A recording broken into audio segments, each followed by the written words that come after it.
The main heroine found herself in an awkward spot when two kids approached her. They stared at the maid's food with intense curiosity, clearly dying to taste it. The lady was clearly caught off guard by the sudden appearance of two starving kids in front of her. She had no idea what was going on, because she was sure she'd just been working at the supermarket, stacking ramen. The huge discount had sparked chaos as a bunch of old folks bickered and fought over the stock. The fight kept escalating until they were literally dropping merchandise they hadn't even bought yet. As she picked it up, the heroine sighed heavily, already drained by the whole mess and desperate to quit the job. But when she suddenly lost her vision, she figured she was having a case of low blood pressure. A second later, bright sunlight blasted her hands holding the ramen pack. The girl snapped back to reality, and the blindness and crushing weakness vanished instantly. Looking around, she realized she was in some unknown, run-down, neglected place. Staring into the mirror, she saw a girl she didn't recognize, someone she'd never laid eyes on. From her clothes, she guessed the woman in front of her was medieval era, but the reflection still held the same ramen pack she did. She figured it was just a weird dream from being sleep-deprived, but to her shock, she felt hungry in the dream too. So she decided to eat first and went searching for the kitchen. That's how she found herself in this tricky situation, with kids begging for food. Even though it was a dream, she felt bad for the kids and offered them ramen. One brother grabbed it eagerly, but the other hesitated, still bruised from being beaten not long ago. Not sure what was happening, she explained the food wasn't poisoned and totally safe to eat. To prove it, the main character showed them how it's done, grabbing a forkful of ramen. Scooping up noodles, the lady shoved the fork in her mouth and started chewing like she meant it. The sight and smell made the kids' stomachs growl even louder. "It's super tasty," she insisted, urging them to try even a bite. One brother jumped at the chance. Though spicy, the flavor was so intense, tears welled up in the kid's eyes. She didn't want to leave anyone out and noticed the second kid still doubting, so she called him over to join. The maid kept pushing, saying everything was good, then loaded up another forkful of noodles. The dirty, messy kid tried to hold back, but drool dripped down his chin. Unable to resist anymore, he finally took a bite, making the servant beam with joy. After tasting, the second boy noticed the flavor, and the first one immediately asked for seconds. The main character saved nothing for herself, handing every last bit to the mysterious twins. After stuffing themselves, both kids plopped down on the floor, grinning like crazy and feeling the best they'd ever felt. Noticing their cuteness, the girl warned them if they kept lying there, their food would never digest right. Confused, one brother blurted out how that same lady just said the floor was perfect for them. As the girl named the maid, her brain went haywire. Too much info flooding in all at once. Every new question about Aylin's odd behavior just pushed more memories into the maid's head, full force. Overwhelmed by the sudden flood of memories, the maid froze, stuck, and unable to say a word. It was a novel called Prayer for Healing, where the protagonist wakes up as a saint. In the story, the saint healed every guy she met, no questions asked. The body she ended up in was Aylin Harlan, the prince's nanny, born to a concubine who was a maid herself. This woman was the one pulling the strings. She took in abandoned children and warped them into villains. The more cheerful, trusting prince was Louis Richard. The second one, quiet and sharp, was Evan Richard. The novel's set in the Empire. The first Emperor Richard took a dragon as a partner, giving descendants special powers through their bloodline. Superhuman strength, magic that breaks human limits, even things like foresight or energy so strong it blows the roof off. At 8, the twins unlocked magic. In the original story, they killed Aylin and ran off the moment they could. The main character decided to check the kids' ages to figure out how much time she had left. Evan scolded Eileen for forgetting their age, since they were 7, which really made her depressed. The maid was crushed that even after being reborn, she wasn't the main character and wouldn't get to have a romantic relationship with a handsome guy. The lady knew the main character of the novel dated a bunch of handsome guys, while she was just a regular maid in the original story. Knowing she was destined to die at the hands of the kids, the servant started taking extra care of them. While Eileen was trying to remember why the place looked so abandoned, Louis asked why the maid was being so nice to them today. The main character was shocked by those words, since she hadn't done anything special. Smiling and taking one of the brothers' hands, the girl declared she'd always be kind to them from now on. Louis was surprised by these words and hoped the next day would come as soon as possible. But Evan didn't speak to her, showing his annoyance and distrust of Eileen's words. Before leaving the princes, the main character wished the kids a good night. The main character's heart clenched at the silent look on their faces, knowing she didn't want to die. After falling asleep, she was once again surrounded by a mysterious force that transported the maid to a new location. Scanning the area, Eileen realized she was in a supermarket and figured she'd gone back. The lady found a mirror and realized she was still in the body of the novel's heroine. The girl had no clue where she was, but a sudden squeak snapped her attention. It was this weird little white, fluffy, round creature zooming off, trying to show Miss something. Stumbling a bit, the main character called out, "Wait up!" She couldn't keep up with it. She noticed the creature darting toward the counter and ducking into a box. Grabbing it, she squinted. Is this a kitten or a tiny dog? No answer. She scanned the area and spotted something else in the box. Weirdly, alongside the creature was a can of chocolate. Lady Logic. Kids would go crazy for this stuff. And just like that, she was back in the novel world, wide awake. Looking around, she realized she was in the prince's room. But where were the kids? As she sorted her thoughts, something in her hand caught her attention. She blinked. A cocoa can? What the? Elle checked it out. No way she could figure out how it ended up with her. Tasting it, she realized. It was the real chocolate she'd grabbed in her dream at the hypermarket. Savoring every bite, she wondered, could this stuff even be real? After some thinking, the main heroine decided a supermarket is a possible reincarnation spot, and she can find clues in her sleep. But her train of thought was interrupted by a sudden cry from the kitchen. The maids were tormenting the kids, and Louis was trying to get some bread. The angry ladies mocked the kids, asking, "Since you're hungry, why don't you just try this bread?" Evan tried to stop Louis, but he wasn't about to give up. He was starving. As they continued to torment the kids, one lady hinted that since one of them didn't respond, the maids refused to give them bread. The girl reached out to Louis, but her brother slapped the maid's hand. Evan was furious. Their favorite brother was being bullied. This enraged the two women. They glared at the twins with contempt. One maid lost her cool, shouted at Evan, and raised her hand to strike the boy. The kid shielded his kind-hearted brother and braced for the hit. But a can of cocoa suddenly flew at the woman who tried to hit the prince. Both women were stunned. No idea who dared to do that to them, but Elaine strode forward with a fierce glare and proudly declared she did it.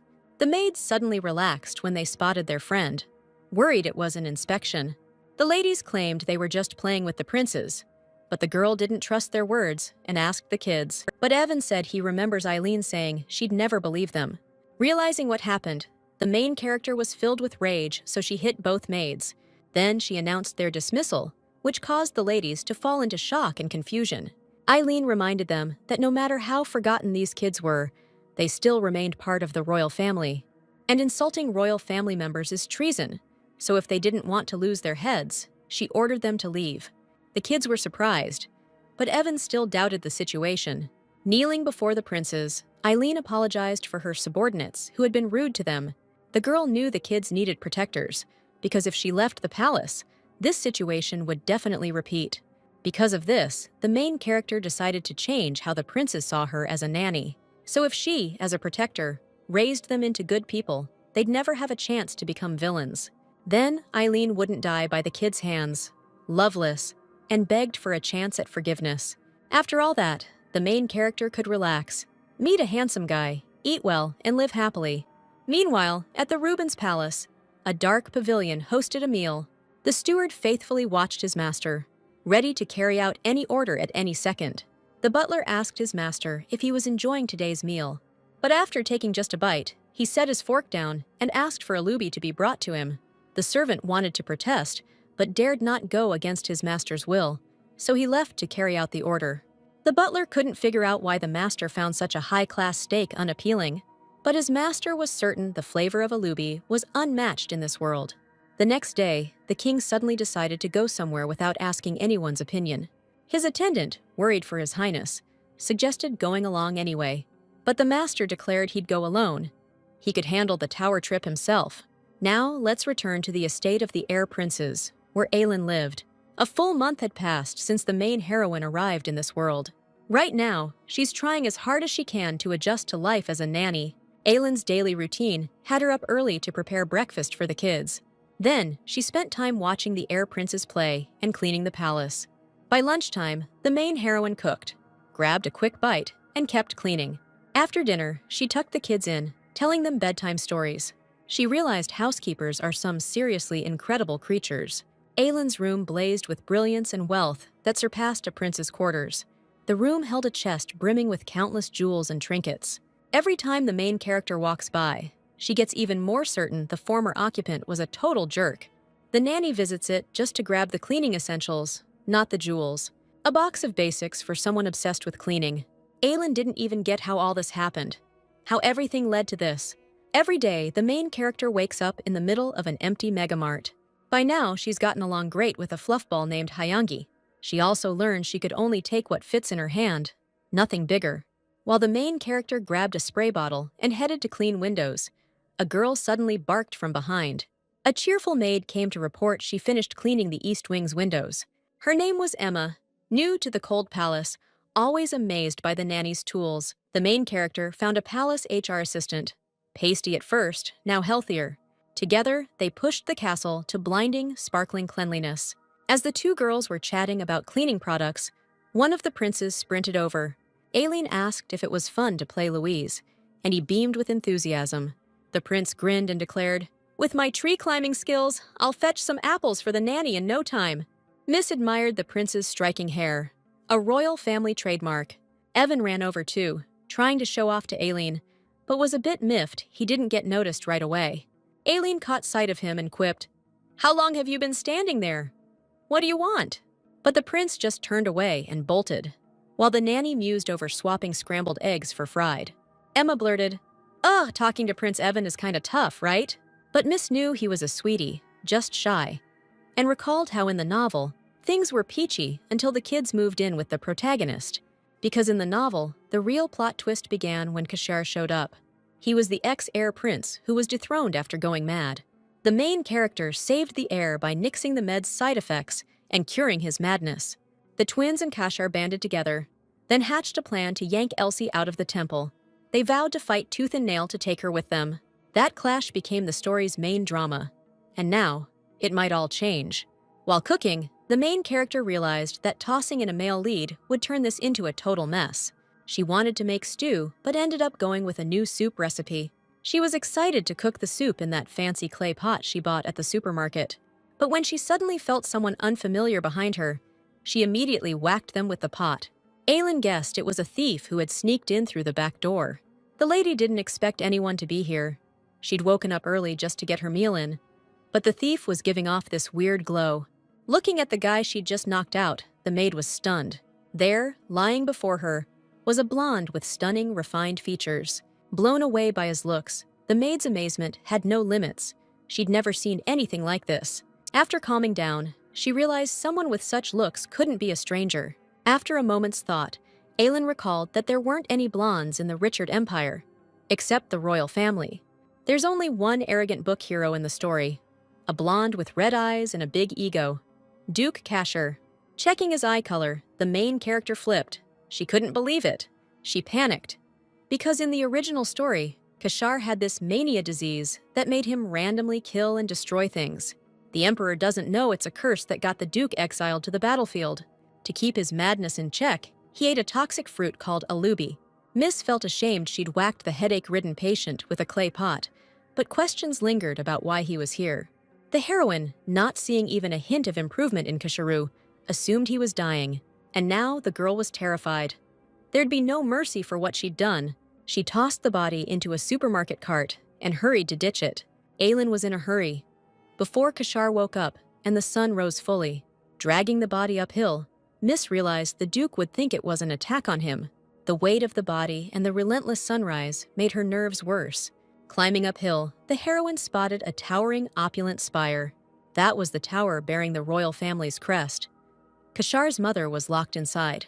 The Emperor locked his wife up for birthing a mad son.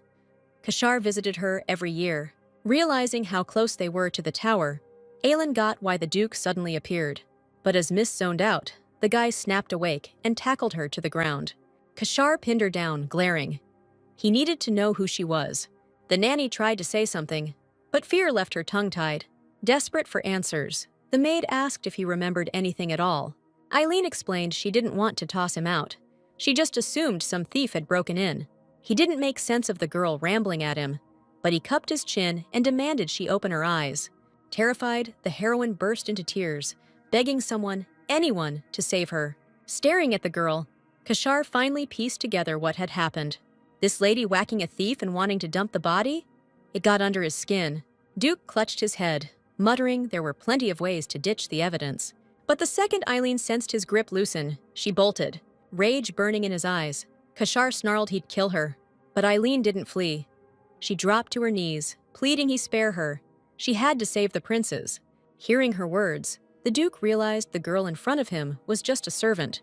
Confirming his suspicions, Miss Kashar didn't want to run or relive this nightmare.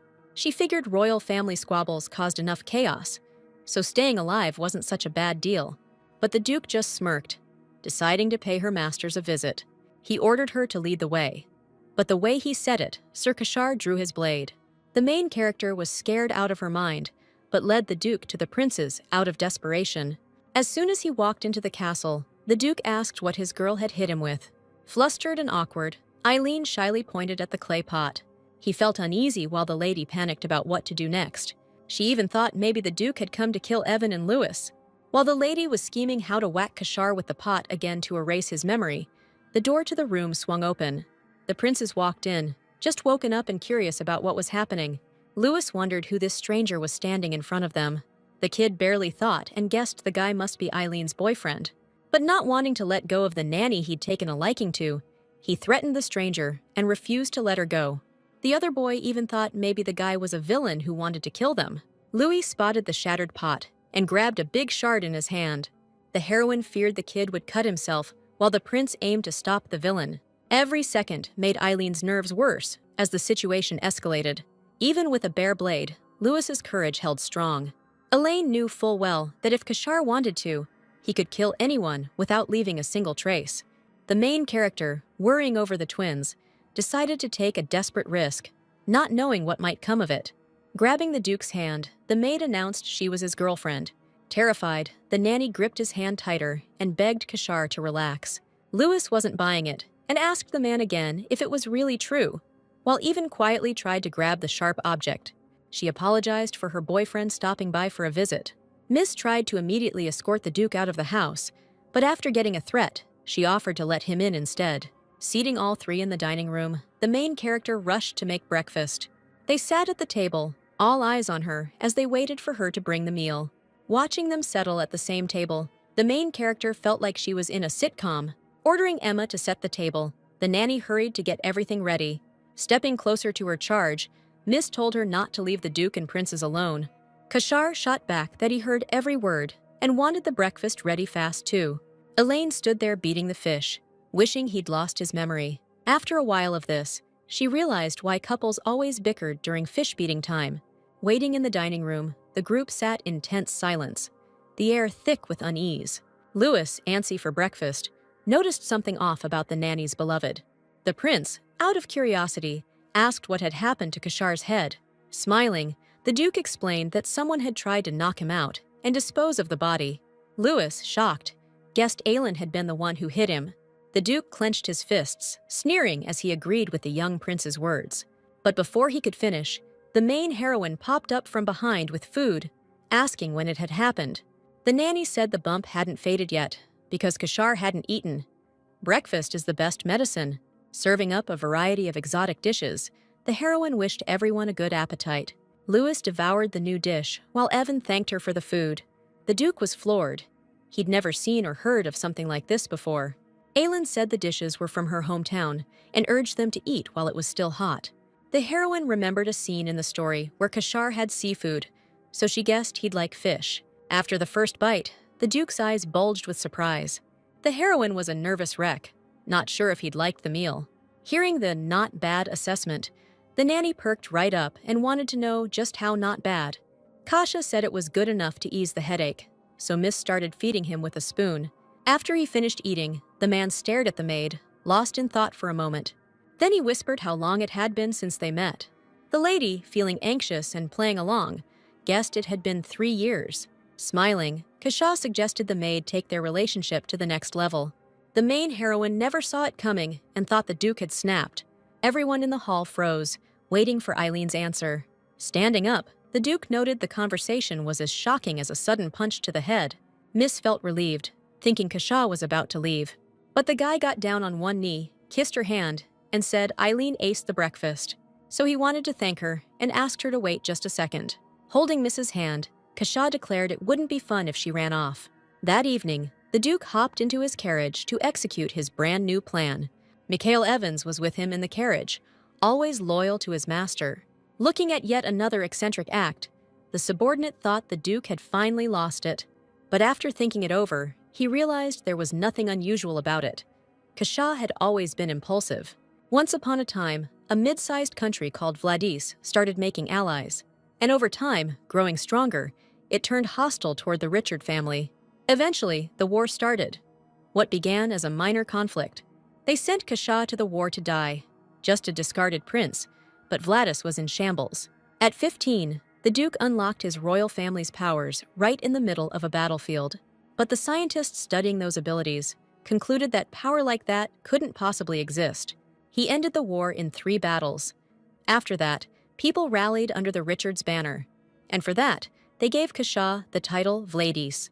Mikhail couldn't wrap his head around what went down on the Empress's death anniversary. With a grin to at least spark some curiosity, Kasha mentioned he'd met an interesting girl. While on the road, the Duke couldn't stop thinking about the events of that packed day. Approaching the prince's castle, he caught a familiar sweet smell he hadn't inhaled in forever. He couldn't fathom how a lady had the guts to knock him out and toss him aside. Like he wasn't even wounded in battle. That girl was just plain nuts. At first, the second he heard the word sweet, he wanted to kill her on the spot. The pleasant, never-before scent couldn't help but leave the Duke dizzy. The dish was piquant and spicy, incredibly delicious, and also eased his pain. Kasha was ready to forgive anything for this, and remembered it was from dried fish. He wondered if he could replace the poison with something else. Could he regain his sense of taste? After thinking it over, Kasha double-checked whether the imperial family actually lived near the tower. He asked to track down info on this nanny, since he owed her and wanted to repay her. A while had passed since Aylin met Kasha. He sent a ton of different people with a ton of gifts to her. The lady was super flustered by all the wealth and decided to find out who it was. The main character had no idea what was happening or why the Duke was showering her with gifts. The girl figured Kasha would leave and forget her.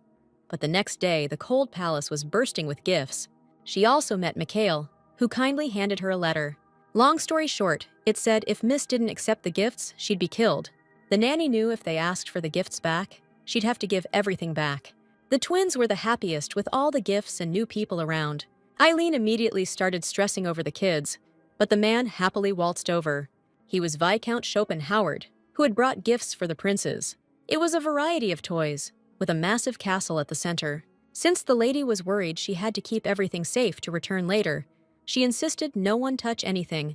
Louis was stunned the nanny wouldn't let him play with his gifts. The kid burst into tears. He wanted to play with that toy so bad, and even bragged he'd been a perfect little angel. Then the prince unleashed his secret weapon, the sparkling eyes. She couldn't say no, let him play, but warned not to break anything and promised a better toy tomorrow. Watching Louis's cuteness and joy, the maid blurted out, "How much did this toy cost?" When the nanny saw the price tag, she did a quick math. This could pay her rent for 2 months. Her face went pale, but using the stash Eileen had swiped earlier, she still managed to buy the toys. Our heroine planned to return all the gifts to the Duke and asked Emma to help sort them out. Even as the assistant carted them inside, the lady couldn't stop stressing over the gifts. Evan tugged the nanny's skirt, demanding her attention. It was the first time in a long while the prince had spoken to the heroine. She wondered what he wanted from her, but the kid only asked about problems with the Duke. The girl was surprised the kid had figured out the man who came visiting was the Duke. The prince added he'd heard it from another servant and from the people bringing gifts. Plus, the only one with red eyes in the royal family is Kashar. Elin promised the Duke wouldn't lay a finger on them, but Evan clarified, he's not talking about that. The kid said she seemed a little off, which made the miss realize someone was worried about her. At that, Evan crossed his arms and blushed furiously. It was totally adorable. The nanny couldn't stand it anymore and lunged to hug the kid.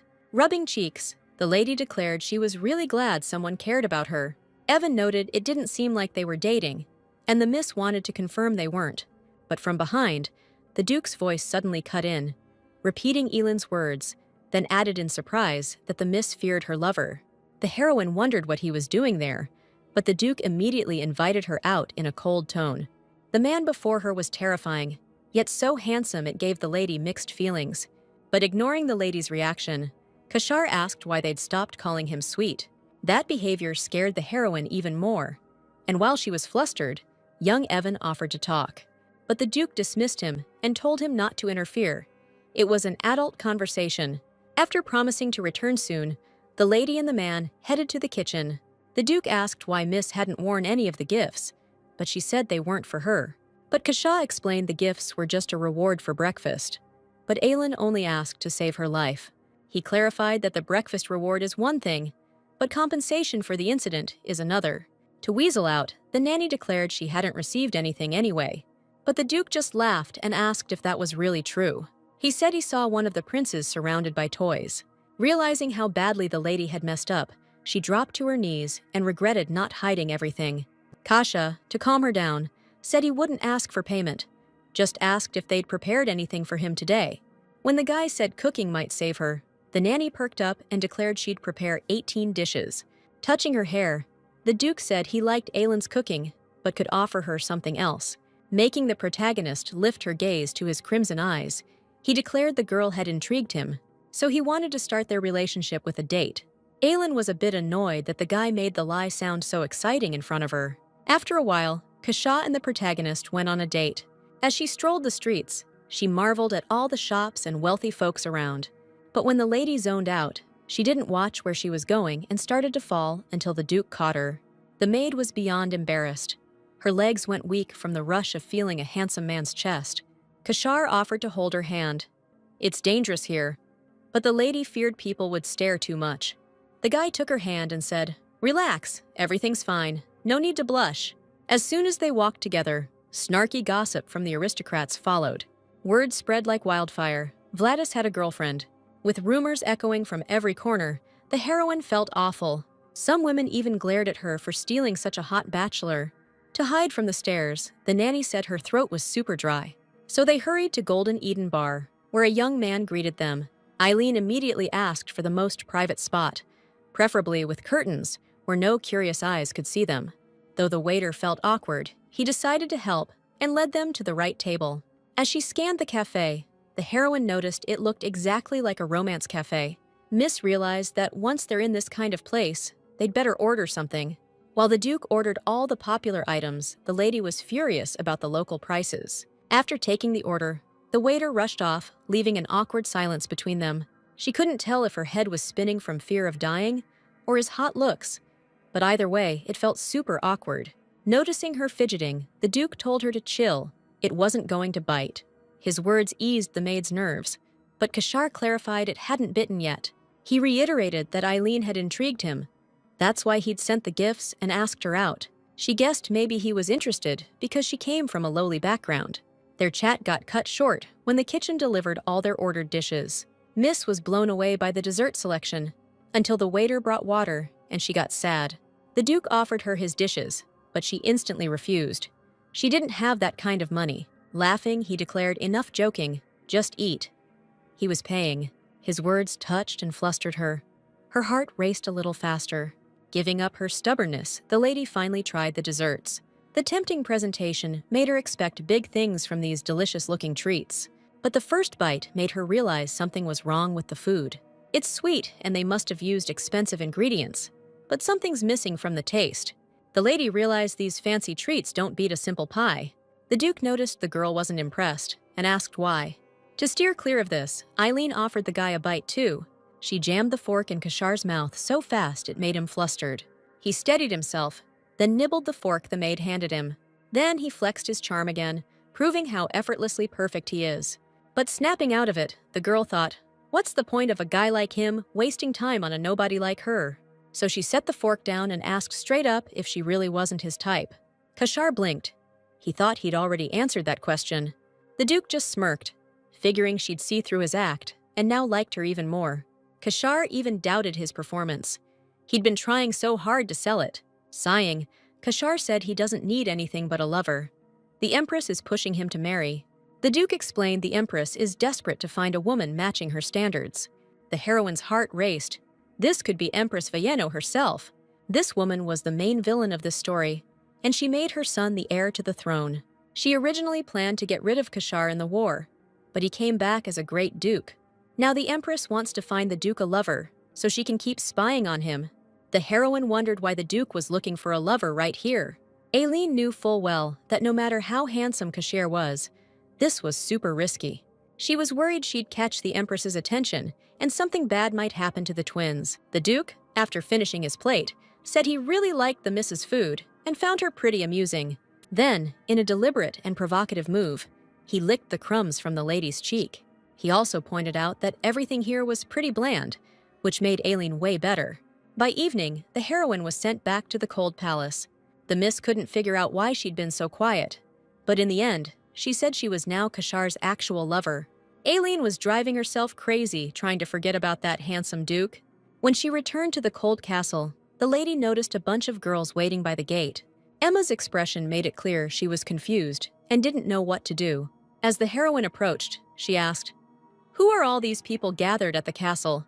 One of the women present, obviously of higher status, said she wanted to see the princes. Elaine told her the lady could talk to her. The aristocrat smirked unhappily and handed over a letter. She announced the reason for the visit. Lady Laman is inviting the princes to dinner at Ullage. Elaine was shocked because such an important event was in the novel, and the maid forgot all about it. The Ullage dinner is a special annual event hosted by Lady Liman, a society woman and top figure in the empire's restaurant business. Every family brings special drinks and delicacies made with secret recipes. In the original novel, the twins were invited to the dinner, but a drunk aristocrat stabbed Evan with a decorative knife. It was an accident, staged to impress Empress Villeno, who despises every royal family member except the heir prince. She intentionally invited the princes to the dinner and disguised the incident as a fight between the twins. Elaine found this strange because the event happened in spring when the princes were 8 years old. She didn't get why the invitation came 10 months early and couldn't believe the original story was changing. The heroine speculated it might be because of meeting Kashar. That night, the worried protagonist watched the prince's peaceful sleep. Elaine knew if she refused, the Empress would be told the plan had failed. While the nanny vowed to protect Louis and Evan at all costs, the Duke received a new report. It had all the info they could dig up on the main heroine from Kashar's servants. The report said Aelin came to the palace at 12 and became a maid with a burning ambition for power. But despite that, she worked hard to uphold the imperial family's dignity, which is why the princes followed her. The servant was on edge, knowing the master's reaction could be totally unpredictable. The steward said no matter how much he thought about Aelin, she gave him the creeps. Kashar smiled and said this girl has no idea she's messing with his illness. The Duke said if he chowed down on her cooking, he could survive a month without those alubi fruits. But the servant didn't get why not just hire her as a cook, instead of making her some love interest. Kashar explained this nanny's got enough culinary chops to turn her into a love interest. Her cooking brings back memories from his distant past, when his mom used to cook for her only son. People thought Empress Viviana was nuts while she was alive. She never said she loved Kashar, and once made him green soup for his birthday. After telling him she was sorry, Viviana stopped visiting and insisted she never had a son. It was Aelin Harlan who brought back memories of his mom's bizarre cooking. The guy knew the lady could heal him, but Kashar didn't ask for anything. He just watched as she tried to back away from him. He didn't like it one bit, so he declared he'd catch Aelin before she even had a chance to think. The main heroine left the palace admin building super cheerful. Since today was the long-awaited payday, the miss wanted every day to be this happy. While the other servants whispered behind her back, she was thinking about how great it'd be to make steaks for the princes today. But when she listened closer, she heard someone planning to meet Duke Kashar. Aelin froze. Hadn't she agreed to give him an answer today? The nanny realized this guy had invited 2 girls in one day. That really ticked her off, so the main heroine crumpled the envelope in her anger. She decided to teach this jerk a lesson, so he'd never think about running again. A few days passed, and Diana Enders showed up at the Rose Garden to meet the Duke. The lady said she was upset he'd been so busy, but happy to see him now. Kashar remembered Viscount Enders was the Empress's trusted aide, so he wanted to send her away. But a girl's unexpected voice cut him off, calling him sweetie. Turns out a new girl had just walked into the rose garden, and no one had expected her. Main heroine, tears streaming down her face, screamed that Kashar had betrayed Lady and rushed toward him. Then she dashed in, buried her face in his chest, leaving the Duke completely baffled. Everyone watching the scene was stunned. Eileen lifted her gaze to him, voice trembling. "Is our 3-year relationship really ending right here?" She pressed on. "Were all those sweet words he whispered to her just lies?" The guy scanned the heroine, instantly recognizing his gifts on her. He urged her to calm down. "The Viscount's daughter was just talking to me." Kashar begged. "How can I prove my words are true?" He gently brushed her cheek. "You're the only one for me." The crowd gaped in shock. Lady Jayain turned pale and swooned. Duke yanked off his coat, threw it over her shoulders. "I'll stay right here until you calm down," he ordered. "Forget that pumpkin-faced girl." Hearing this, meeting his gaze, the heroine blushed furiously.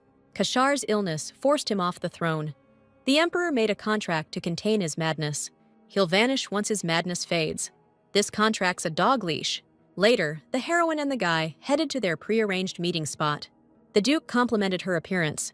Truth be told, he was genuinely stunned. Crossing her arms, the heroine blushed and said it was all Emma's doing. After making a couple of jokes, Casper asked if Eileen would become his girlfriend. Even if it was a fake engagement, the lady agreed with one condition. It was awkward, but she still asked him to take guardianship of Louis and Evan. The Guardianship Institute is a system where a powerful family, or the Emperor, raises an orphaned kid until they're adults. Eileen knew she couldn't protect the kids alone. They needed serious strength and authority to stay safe. Exactly what the Duke had. And the lady knew she wouldn't get another shot at this. Casper caught on fast. She was after protection from the Empress, so he went along with it. But his catch was that the heroine had to cook for him personally. The lady turned beet red and asked how long she'd be stuck doing it. The Duke said it'd last as long as he wanted it to. She thought, maybe one day she'd make such bad food he'd ditch her on the spot. Weighing it all, Eileen gave in and asked to sign the contract. After he rang the bell, the butler showed up right away. Caspar told him to draft a notarized agreement. Within minutes, the servant handed them the paperwork they needed. It was also written that when they needed to part ways, they'd just calmly say goodbye. The catch was, if one of them found their true love, they'd split up. The Duke fell silent after hearing that and started thinking hard. Eileen wanted to make sure Kashar didn't fall for the main character in this novel, to protect the princes. Because in the original novel, Elsia and the hero Michael end up together, and the Duke starts a brutal war that swallows up the whole continent. If things went the same way, Eileen couldn't even imagine what would become of the princes. Noticing Kashar wasn't rushing to say anything, the lady asked if he wanted to add any conditions. Instead, the Duke let out a dramatic sigh, signed the contract, and said he'd keep it. After wrapping up, they rushed outside. Each had a bunch of important stuff to do. The lady offered her hand, saying she hoped they'd work well together in the future. But instead of the expected handshake, the Duke suddenly grabbed her hand and kissed it.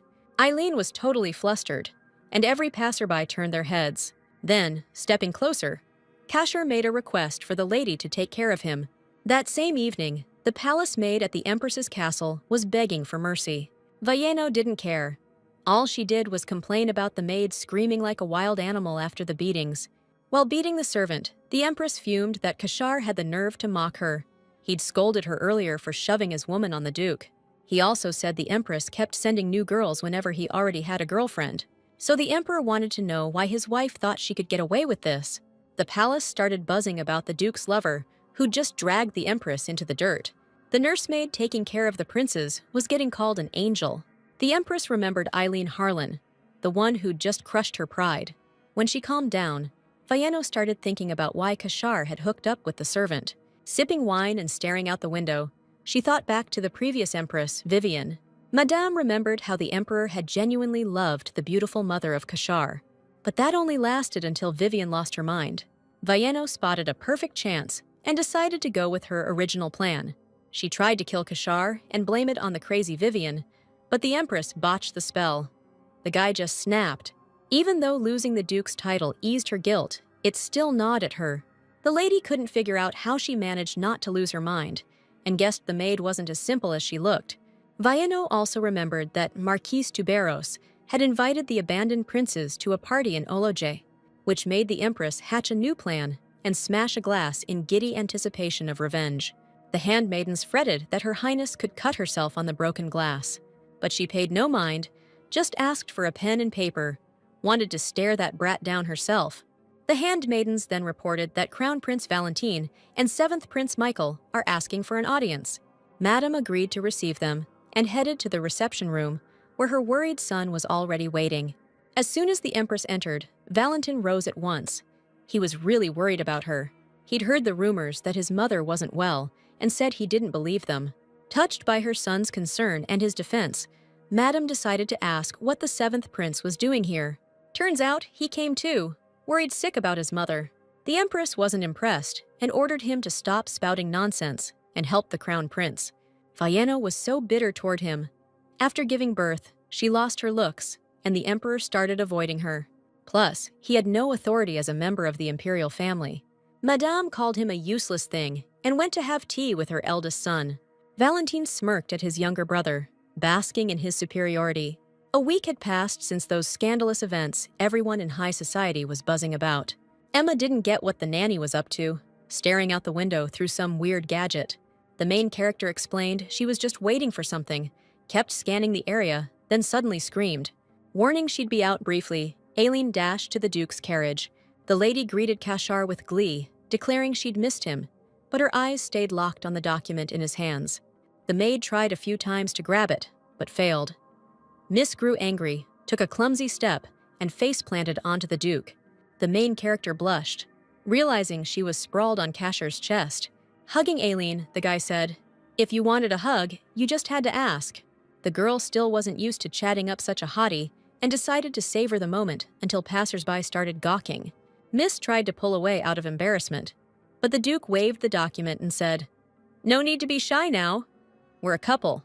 Noticing Kashar was even smugger in person than in the book, the lady eagerly pulled out the document.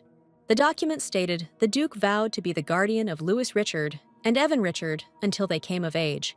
Upon seeing the Emperor's seal, the nanny's happy tears flowed. The kids' tough times were finally over. Finally, those adorable little ones could grow up safe and sound. Aileen thanked the Duke, realizing it wasn't easy to get that document.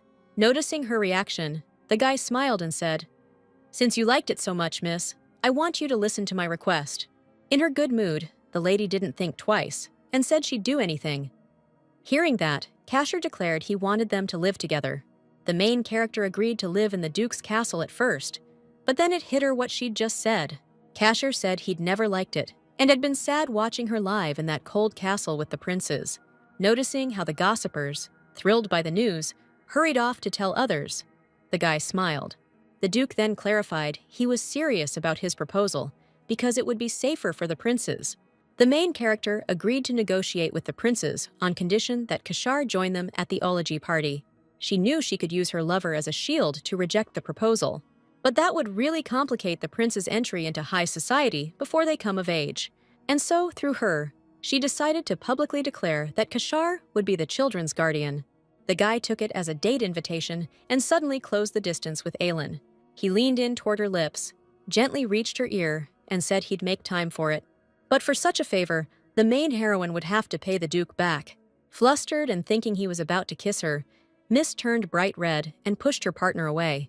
Kashar asked if the maid had never kissed anyone, to which she started waving her hands and insisting she'd done it countless times. Laughing at the amusing main character, the guy said he'd be eagerly waiting and got into the carriage. Later, the nanny was walking the halls when cheerful Louise ran up to her. Jumping into her arms, the boy boasted he'd already taken a bath and was now a man. Sitting on the maid's lap, she asked if the prince regretted going to a party at another castle. The main character couldn't help worrying about what might happen there, but knew she wanted to protect those kids. In one thing, the lady was 100% sure. Unlike the original, things would be different there. Remembering something, Aileen asked if Louise liked living here, to which he replied, "Of course. We used to live here with Mom." Taking the girl's hand, the prince wanted to take her somewhere and show her something. Leading the main character to their room, Louis started digging through one of the dresser drawers. Then, he happily pulled out grape juice his mom used to make for them. It's not drinkable anymore, but he and Evan still keep it. Eileen was touched and happy, realizing that if they showed her such a treasure, it meant they trusted her. Louis added that he remembered his mom's words, to always live really brightly, and if they follow it, then one day love for them will return. The kid was happy his mom was right. After all, Aylin ended up loving him. The lady realized she'd been wrong to see this place as a nightmare for the kids. This house was full of memories of their late mom, but Evan ruined the vibe. He said their mom was wrong, which left Louise and the nanny completely baffled. No matter how hard his brother tried, nothing was going to change. Grabbing Louise, the kids spat out that the nanny was trying to send them off to strangers. She got told to get out, or the kids would storm out instead. The lady realized the Duke overheard their talk and totally misread the situation. The nanny caved in, scared the kids might be out there somewhere in the dark. Emotional and on edge, Miss whispered goodnight to the princes before slipping out. Aylin changed into her PJs, then sat across from the mirror with the bottle she'd been given. Aylin was crushed. She never thought Evan would take it so bad. She thought she could convince them about the relocation and guardianship deal. Never saw this misunderstanding coming. But with the Empress herself sending her an invite, Kashar was the only one reliable enough to guard the princes. Figuring she'd jumped the gun, Aylin flopped onto her bed and, as always, woke up in the supermarket. As soon as the girl appeared, a white, fluffy creature darted around the corner. Happy to see Balash, the heroine hurried over to pet him. Eileen figured since they were heading to the eloge party, they'd need to bring something for the auction. The charity auction was the main event of the party. Nobles sold food, alcohol, or special trinkets that represented their families. In the novel, Eileen had once sold Prince's grape juice. It was bought for a pittance and dumped in front of them. She noticed all the desserts here were total junk. Her chocolate would definitely take first place, but most of the guests were the Empress's people. As the heroine was deep in thought, Balash suddenly wriggled free from her hands. Then, he bolted off in some direction, making her worry a little. Miss went after him. Her fluffy buddy never just did things on a whim. When Eileen saw where Balash had led her, she beamed and scolded herself for not thinking of it first. Overjoyed, she started fussing over her beloved pup again. Miss decided to take this exact item for the auction. She'd grab something for the kids tomorrow. After saying goodbye to Balash till tomorrow, Eileen snatched up what she wanted and returned to her world. But as soon as she vanished, a long-haired man stepped out from the corner, calling for the fluffy one. He immediately jumped into her arms, showing they were clearly close. Days flew by in preparation until the one where the eulogy party would kick off finally arrived.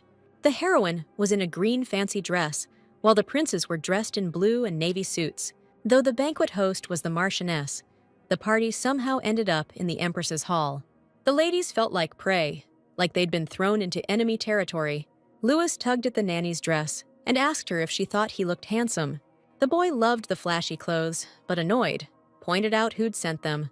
Elaine said the clothes weren't from her, but from the same guy who'd given them the toys. The boy remembered and asked if it was the heroine's boyfriend. Turns out, Louis didn't answer his brother's question, but just pointed at the Duke behind the girl. He was stunned by the girl's beauty, even though he was clearly a looker himself. Elaine couldn't believe the guy was actually in a suit and didn't get why she acted so weird around him. She apologized to the princes for not warning them earlier that Casher would be joining. But Louis didn't mind, since the party needed a +1, and if he were taller, he'd have happily walked her in. The Duke called the kid a baby, said he was almost a teen now. Once he grows up, he'll marry Elaine. Because the guy took it personally, he declared that marriage is between lovers, not a nanny in her charge. Louis wasn't fazed at all, and said there's nothing to it. Adults dating doesn't automatically mean they're getting married. Kasha gently grabbed the kid's cheeks and said, "You're talking about fake love like it's a bad thing, but that only applies to her, not real love." Then he turned to the main heroine and asked, "Am I right that people who love sincerely stick around till the end?" Miss hesitated, caught the Duke's deadly glare, and had no choice but to agree. And just as the already awkward tension was thickening, Evan burst in with his declaration that words are lies. The main heroine had no idea what to say and was stunned by his coldness. Unlike his brother, Evan stared at the lady with total distrust and anger. Eileen wasn't sure if she should tell the kids everything to clear up the misunderstanding, but if she did, she'd have to admit she knew the future. But the Duke cut into their conversation, saying, "Just wait and you'll see what happens." In the original novel, Kasha started a continental war over the main heroine, and kids died in the massacre.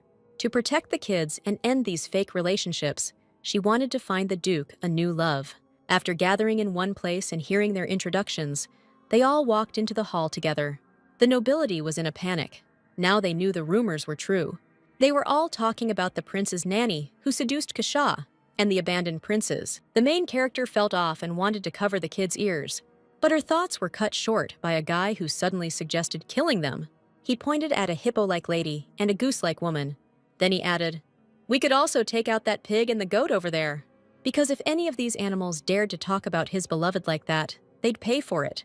As she talked the Duke out of the senseless bloodshed, she felt a tug on her skirt. It was Louis, asking if he could play with them and his brother. Turns out there were a lot of kids at the party, all brought by their parents.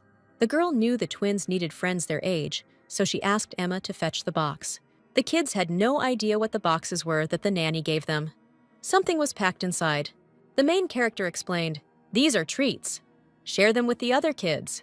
The kids were a little shy about the kindness, but Louis said he'd go ahead and share them. Aylin also told them to let her know right away if anyone tried to mess with them. Watching Evan keep glancing back and trying to hold back, the miss figured someone wanted to talk to her. But her thoughts were interrupted by the announcement of Empress Vieno's arrival. This woman was dressed in a purple gown, her fierce gaze sweeping the room. As soon as the Empress descended the stairs, another lady hurried over to her. Bowing, she declared it was a huge honor to host the Olaju party in the Imperial Hall again. Vieno replied to Marchesa Tuberos that she'd been eagerly waiting for this day. She also decided to say something and started moving closer. As they whispered, both women's scheming expressions were clear as day. Eileen immediately sensed their mockery and the way they were watching her. Then, as if nothing were wrong, the Marchesa hurried to get close to Eileen. The lady chuckled and said she was grateful the heroine arrived. After all, she was the main topic of conversation now. Then she asked, "What brought Vladis here?" Seeing the girl's discomfort, the Duke pulled her close and said he couldn't send his fragile beloved alone to such a dangerous place. So he bought the invitation from the Baron. To mock the maid, the Marchesa asked if she'd brought any goods for the auction. But the lady didn't flinch. She pointed to where her gift for the event had been delivered. It was quite large and covered with a cloth, which had the ladies all abuzz. The girl knew they were trying to embarrass her, but it wouldn't work. She hurried to reveal it. Turns out, under the white cloth were bottles of a special drink. Everyone's attention was locked on this oddity because no one could figure out what it was. Grabbing the bottle, Eileen explained it was the traditional alcohol of a country called Makol, surrounded by sea on 3 sides. She also said it was made from fermented grain, which had the guests whispering among themselves.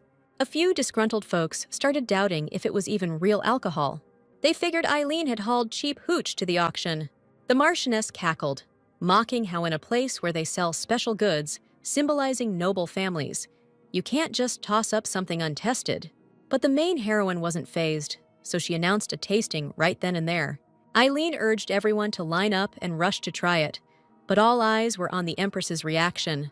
One of the girls declared no one would ever want to drink this junk. Alcohol's only wine. But before they could finish, a loud crack echoed through the banquet hall.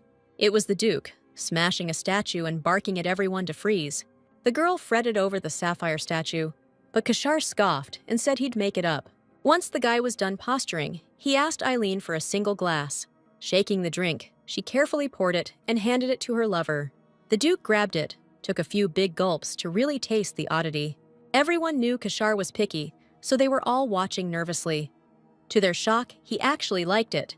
Then, a green-haired girl stepped forward, asking to taste the drink, too. Miss noticed the girl's unique look and realized she was a foreigner. Then it hit her. This was Princess Phrygia Alaksha, second daughter of King Lakshi, whose family owns the Magic Tower. Though she taught at the academy, she was actually the leader of Elvatoria and could get anything she wanted. She was beautiful, brilliant, and gifted, and didn't give a damn what the Empress thought. The Duke needed a wife to avoid a continental war, so the lady realized she'd just found him the perfect match. Holding the drink up close, the princess said she loved its aroma. Every lord and lady there suddenly felt their eyes on her. But suddenly, Alaksha dropped the cup and went silent. The heroine was about to rush over to check on her when the princess clutched her mouth, and the crowd instantly started gossiping. He exchanged a glance with the Empress, who gave her approval, while the crowd screamed Eilina had poisoned the drink. He pointed at the lady, shouting she was a killer. This wasn't just a crime. It was a full-blown diplomatic disaster. So he announced the main character needs to be arrested right away. The Empress, smirking through her faith, gave the order to arrest her. The girl was scared. Guards raised their swords and started moving in, but the princess's voice cut through the chaos, talking about that soft, lingering taste on the tip of your tongue. The drink was refreshing as hell with that subtle grain aroma, and just a touch sweet. Alaksha declared that wine wasn't even in the same league as his, then asked the organizers if she could join the auction. The Marchioness, hearing that, felt awkward and had no clue what was going on. Before answering, she glanced at the Empress, saw her furious face, then said no. The princess was crushed she'd have to pass on that divine wine. Aristocrats were already scrambling to taste it. The main character was caught off guard by the rush, but gathering herself, she asked to get in line. Anyone who even took a sip was totally pumped and amazed by that grain-based drink, so she asked if that was enough to qualify. Sighing, she accepted the bitter truth. The drink was going on the auction block. The Marchioness rushed to catch up and smooth things over with the Empress. The whole hall was still buzzing about that incredible alcohol flavor. And that's when Gianna Endres approached her. That's the one who fainted in the rose garden. She warned Eileen that no matter what she tried, she couldn't outdo the Ender family's ruby wine. The lady was stunned. This was the drink that had outdone every rival at the auction for 4 straight years. Eileen was curious to see what it looked like, since she hadn't yet run into local hooch. When she got no reaction, Gianna blew her top. How dare Eileen ignore her? The main character noticed Ender pinching her lip in anger and stepped closer to tap her cheek gently. Leaning in, the lady warned, "If you keep doing that, you'll draw blood soon." "I'd love to taste that ruby wine," Eileen said. "If it's been winning 4 years straight, the flavor's gotta be amazing." Gianna blushed like a tomato from the close-up, but confirmed the wine was top-notch.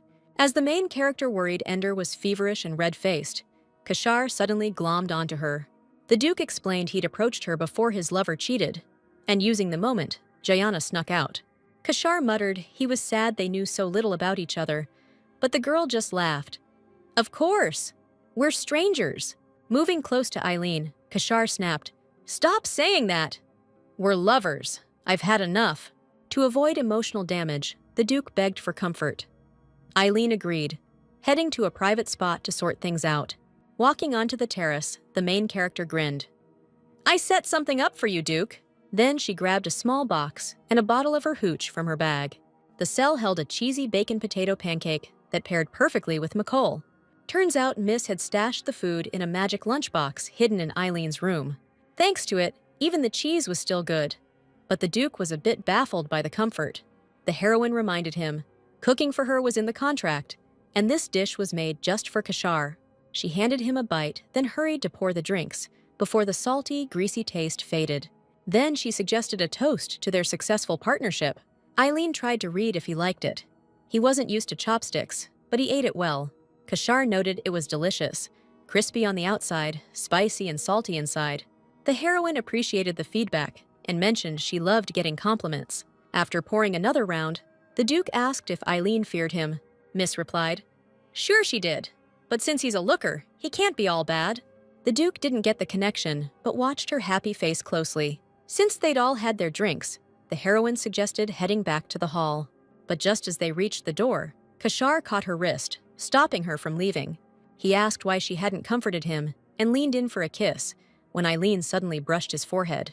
Noticing this, the lady asked about his headache.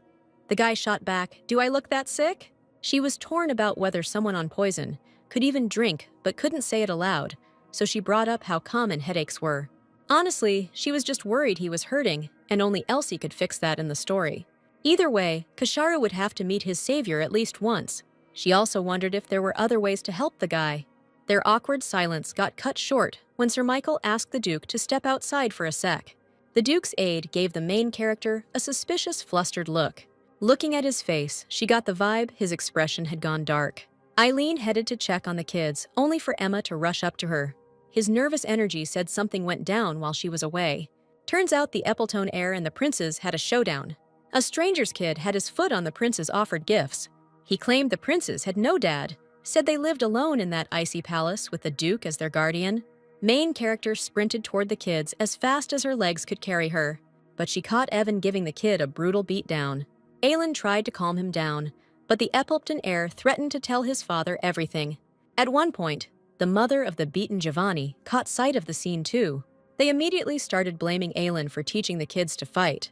She declared the Epilpton heir wronged her princes, which made the nanny furious, but they didn't see it as a reason to beat their kid. The Empress saw a chance here and declared the little princes were in the clear. Then, with a sly smile, she asked the Marchioness for her take on it. The heroine tensed up instantly, sensing serious danger. Madame claimed the twins are too young, so whoever's closest to them is at fault. Aelin realized it was all planned, but she didn't back down. Louise and Evan are part of the royal family. Refusing to acknowledge that's an insult to the imperial family. Scared, Giovanni's dad said it was just a kid's fight. The Empress slyly backed the Count's son and blamed Evan for swinging at him. The Epilptons perked up, feeling backed, and demanded a proper punishment. Vaina said even though Duke Vladis is the legal guardian, the nanny's mostly to blame. The scared, tearful kids hid behind the only one who tried to protect them. The Empress admitted she was partly to blame for leaving the prince's upbringing to just a nanny. The Marquise backed His Highness and declared the woman in charge of their upbringing deserved 30 lashes with the whip. Right after that, a knight showed up with a smug grin and a whip, clearly waiting for this moment. Eileen panicked and was terrified, but she couldn't walk away. Those kids were depending on her. The boys were so worked up and scared, sweat broke out all over their bodies. But the heroine stayed calm and quickly ordered Emma to take the princes away. The woman hesitated, so the nanny raised her voice and demanded immediate action. Since she was the Duke's fiancée, they let her keep her dress on. She climbed onto the table, bracing herself for the pain. Eileen wanted to bolt right then, but she couldn't. The twins would take the fall if she did. At that moment, she remembered Kashar from the contract, who hadn't promised to protect her. But they'd shared a potato pancake with McColl, so she prayed he'd show up. As the knight swung the whip, a burst of red energy sliced through his arm. Instead of the lashing, there was a soldier's scream and the thud of his severed hand hitting the floor. The Duke approached his fiancée and muttered he hadn't expected to see blood in the Empress's palace. Then, in a thunderous voice, he ordered his bride to come to him. Overjoyed, the main character threw herself into her lover's arms, crying. The Empress, regaining her composure, was furious about such behavior in her palace. While Aelin was hugging him, Kashar declared he'd punished the insect who tried to harm his daughter-in-law and didn't see what the big deal was. The Empress tried to point out the nanny's mistake, but the Duke said the punishment was aimed at the wrong person. At that moment, Dionysus Shirrahan Richard walked in, asking, "What's all the commotion?" All the guests rushed to greet their majesty, and the girl realized he was Kashar's and the prince's father.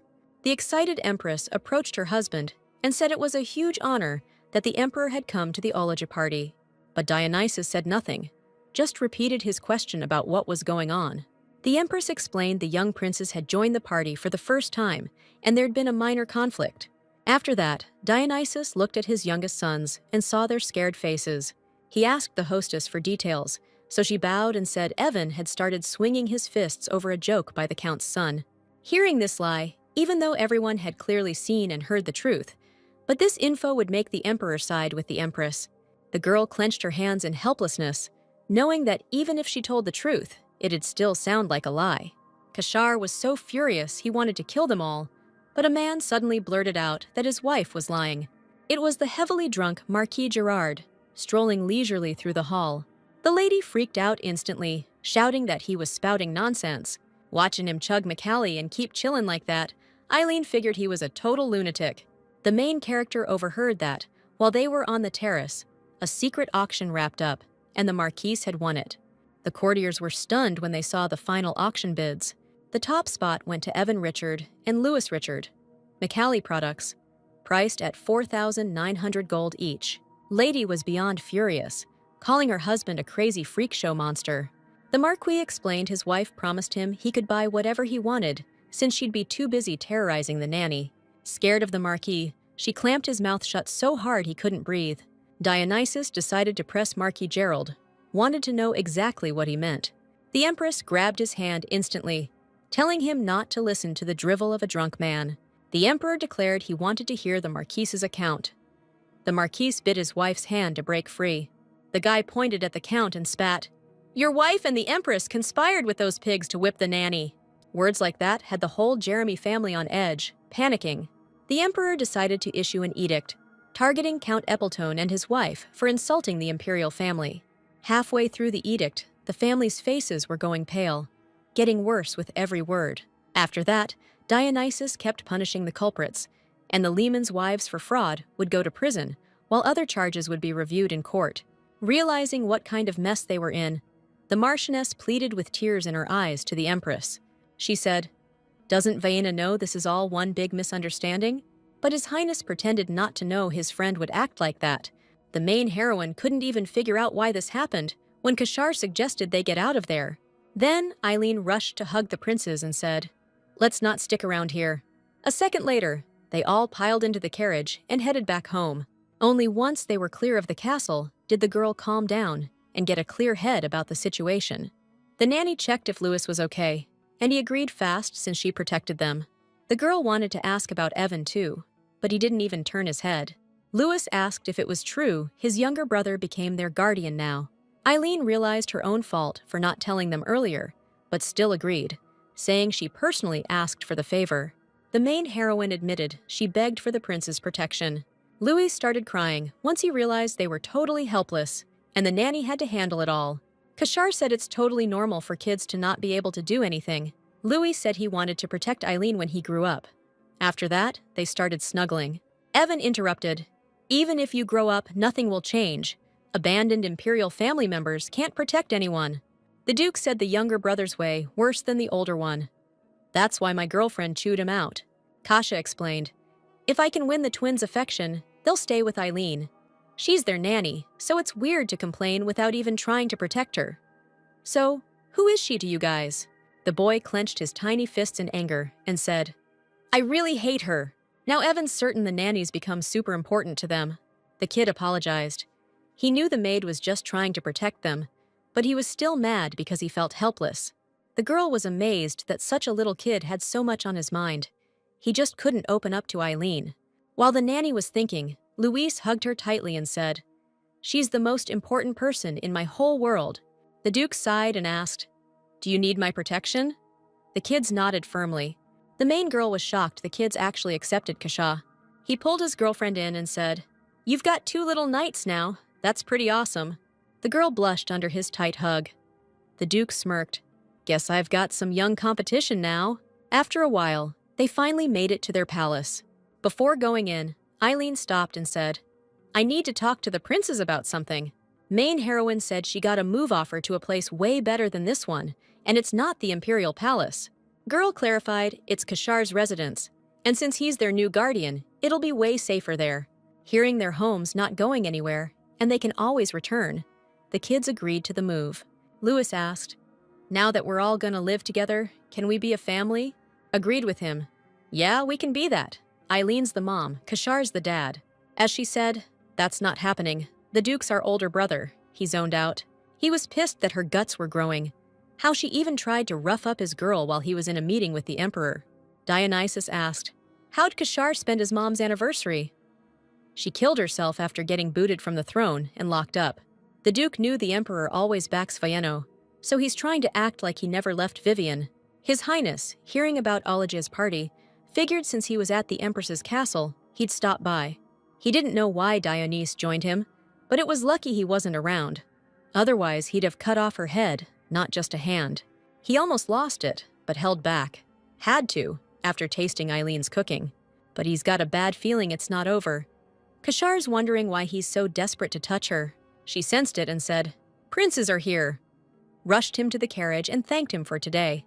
Grabbed her hand, kissed it, and said, "First time I'll live with someone. Can't wait for you to move in." A little while later, faint cries echoed from the dungeon at night. With a wipe of his hands, Kashar handed the Apiltus case to Mikhail, and the Lehmans would have to wait, as they're close to the Empress. The servant, after listening to his master, said he'd follow the orders. Then the Duke asked about the progress on preparing Eileen and the princes. He smirked when he found out everything was done. He was really waiting for them, and had never been this excited. Exactly a week after the party, the young lady arrived at the Duke's castle and was stunned. But let's rewind a bit, to the morning of the move to the Cold Palace. Sir Mikhail arrived to pick up the princes, and Lady Eileen along with Emma. The luggage had been sent ahead, so all that was left was for them to show up. The kids had stayed up all night, waiting for this day. It was their first time leaving their estate, except for the festival, so the kids were buzzing with excitement. Emma was picturing the lavish garden at Reuben Castle, couldn't believe she'd actually live there. The main heroine remembered the rumors. It was said to be made of crystal. As they passed the barrier guarding the castle, Mikhail warned it might jolt a bit, but not to worry. But, as it turned out, the Duke's house was nothing like they'd been told. After inspecting it and being horrified, the lady decided it was the Devil's Castle and guessed they had the wrong address. But Mikhail corrected her, saying they were in the right place. The nanny tearfully begged the man to say it wasn't true, but unfortunately, it was. Just then, it started to rain, and the main heroine thought even the sky was on her side. She was worried about what would happen to her princes in a place like this, but the kids were already rushing to hide from the rain. A pretty intimidating guy greeted them, clearly exhausted with bloodshot eyes. Grabbing the kids, Miss immediately started complaining to Mikhail about a ghost here, but he explained it's just the butler. Taking a candle holder, the guy introduced himself as Baladshu, the butler of Reuben Castle. The girl looked at his pointed ears and dark skin, realizing he was a Min from Varahan's dark realm. That made Miss nervous. The world in the novel was split into 4 parts. The Richard Empire, founded by powerful dragons. Then there's the Holy Empire of Rubenzia. Their power comes from the Temple of Light, the 5 principalities of Sirius, who live in harmony with nature and spirits. And Varahan, home to the Mins, descendants of demons. Kasha, possessed by Alessia, started a war by beheading the Min king. That's how he conquered their whole people and turned them into his main strength. Only the strongest became king. That was the Duke's ultimate goal. Emma asked if the attendant was even human, and Eileen clarified he's a Min. The butler wasn't offended by the reaction. It's normal to be shocked meeting a Min face-to-face for the first time. The girl started asking when the fraud, specifically Kasha, would show up. But Mikhail said the master would be here tomorrow and immediately hurried off. The palace announced they should follow it because it wants to show them around the castle. But their guide suddenly dropped to his knees right in front of them, which spooked everyone. The steward apologized and said he wasn't feeling great, but would do his best to take them through. The man insisted he was fine, was amazed at how noble the princes were, then started coughing up blood. Emma fainted at the sight of the blood, but the main character couldn't let herself pass out, even though she really wanted to. Lewis prodded the sick guy and said he wasn't moving an inch, which stunned the nurse. While Ellis scolded him for poking the patient, Evan cut in and said he agreed. It'd be better to kill him and leave no trace. The girl was stunned to hear such words, but the kid explained he'd heard it from Kashar. As they talked, Maine suddenly showed up behind the main heroine out of nowhere. Turning around, Miss saw a new staff member. Only it was a maid. Passing through them, the woman grabbed the steward by the shoulders and carried him off. The lady introduced herself as senior maid Ashitroy and confirmed their identities. Since the steward was in rough shape, she said she'd take them on the tour herself. Then, to keep the guests calm, she slung Emma over her shoulder and promised to handle her. Their stroll was through a totally pitch-black hallway with 0 lights. While on the way, the maid cast a spell to cover every window. The kids were shocked to meet a mage and begged to learn magic, but Aileen was more curious why all the curtains were shut. The lady explained magic was a matter of talent, and watching them, the maid thought the twins would manage. When they arrived, Ashitra showed the new private room for Luis and Evan. They were stunned. The rooms were luxurious, and the fact they had separate ones. At least the kids' rooms looked normal, which comforted the main heroine, but she wondered where her own room was. The senior maid said it'd be on the 3rd floor, dumping Miss Emma on her bed. The maid and Aileen hurried up to the 3rd floor. When they reached it, the lady realized there were only 2 rooms. The right one was for her. The nanny thanked them for the tour, ready to say goodbye until they stopped her. Turns out the Duke wanted her to know Aileen could visit his room anytime, day or night. As she left, the maid said she'd show the lady the castle staff and other spots tomorrow. After sorting herself out, the protagonist went to the princes to tuck them in. The boy insisted he could sleep alone and was totally brave. Moments later, his sleepy snoring echoed. The lady kissed him and said goodnight. The girl asked if Evan would go to sleep too, just like his older brother. Elin warned that if anything happens, or if he wants something, we need to head to her room on the 3rd floor. The boy asked for a hug out of nowhere, which caught the girl off guard.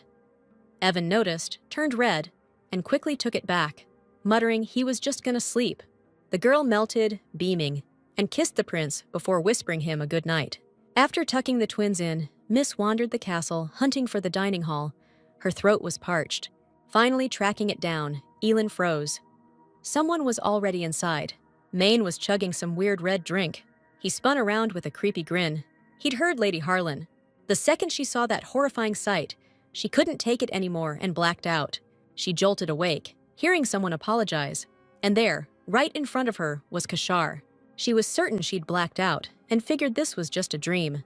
Her dreams had always been wild, but the muscle definition on this guy? Insane. The Duke's flawless face was smiling right back at her. She giggled, blushing, and called him her crazy hotshot. Then she yanked his cheek, scolding him as a fraud. How dare he trick them into moving here? The girl wasn't about to forgive him just because the Duke stripped off his shirt in her dream. The butler tried to calm her down. The lady was shocked by Drakon, the butler who wanted Miss to release his hand. Kasha, acting like nothing happened, cheeks flushed, asked if his beauty had slept well.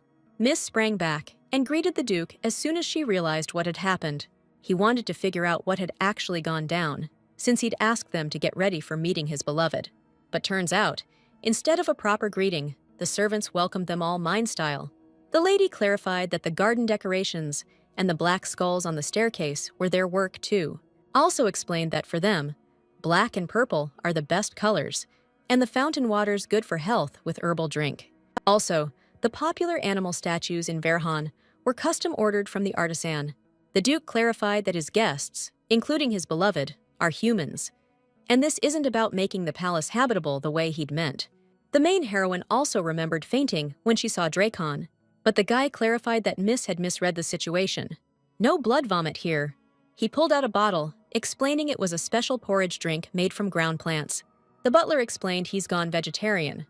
Long story short, he used to eat nothing but meat, but once he met veggies, his diet flipped. He added that if he were in Verhan, this diet wouldn't matter because of the dark energy there. But here, it's rejection on top of that. The main character said she was really tired and wanted to get to bed fast.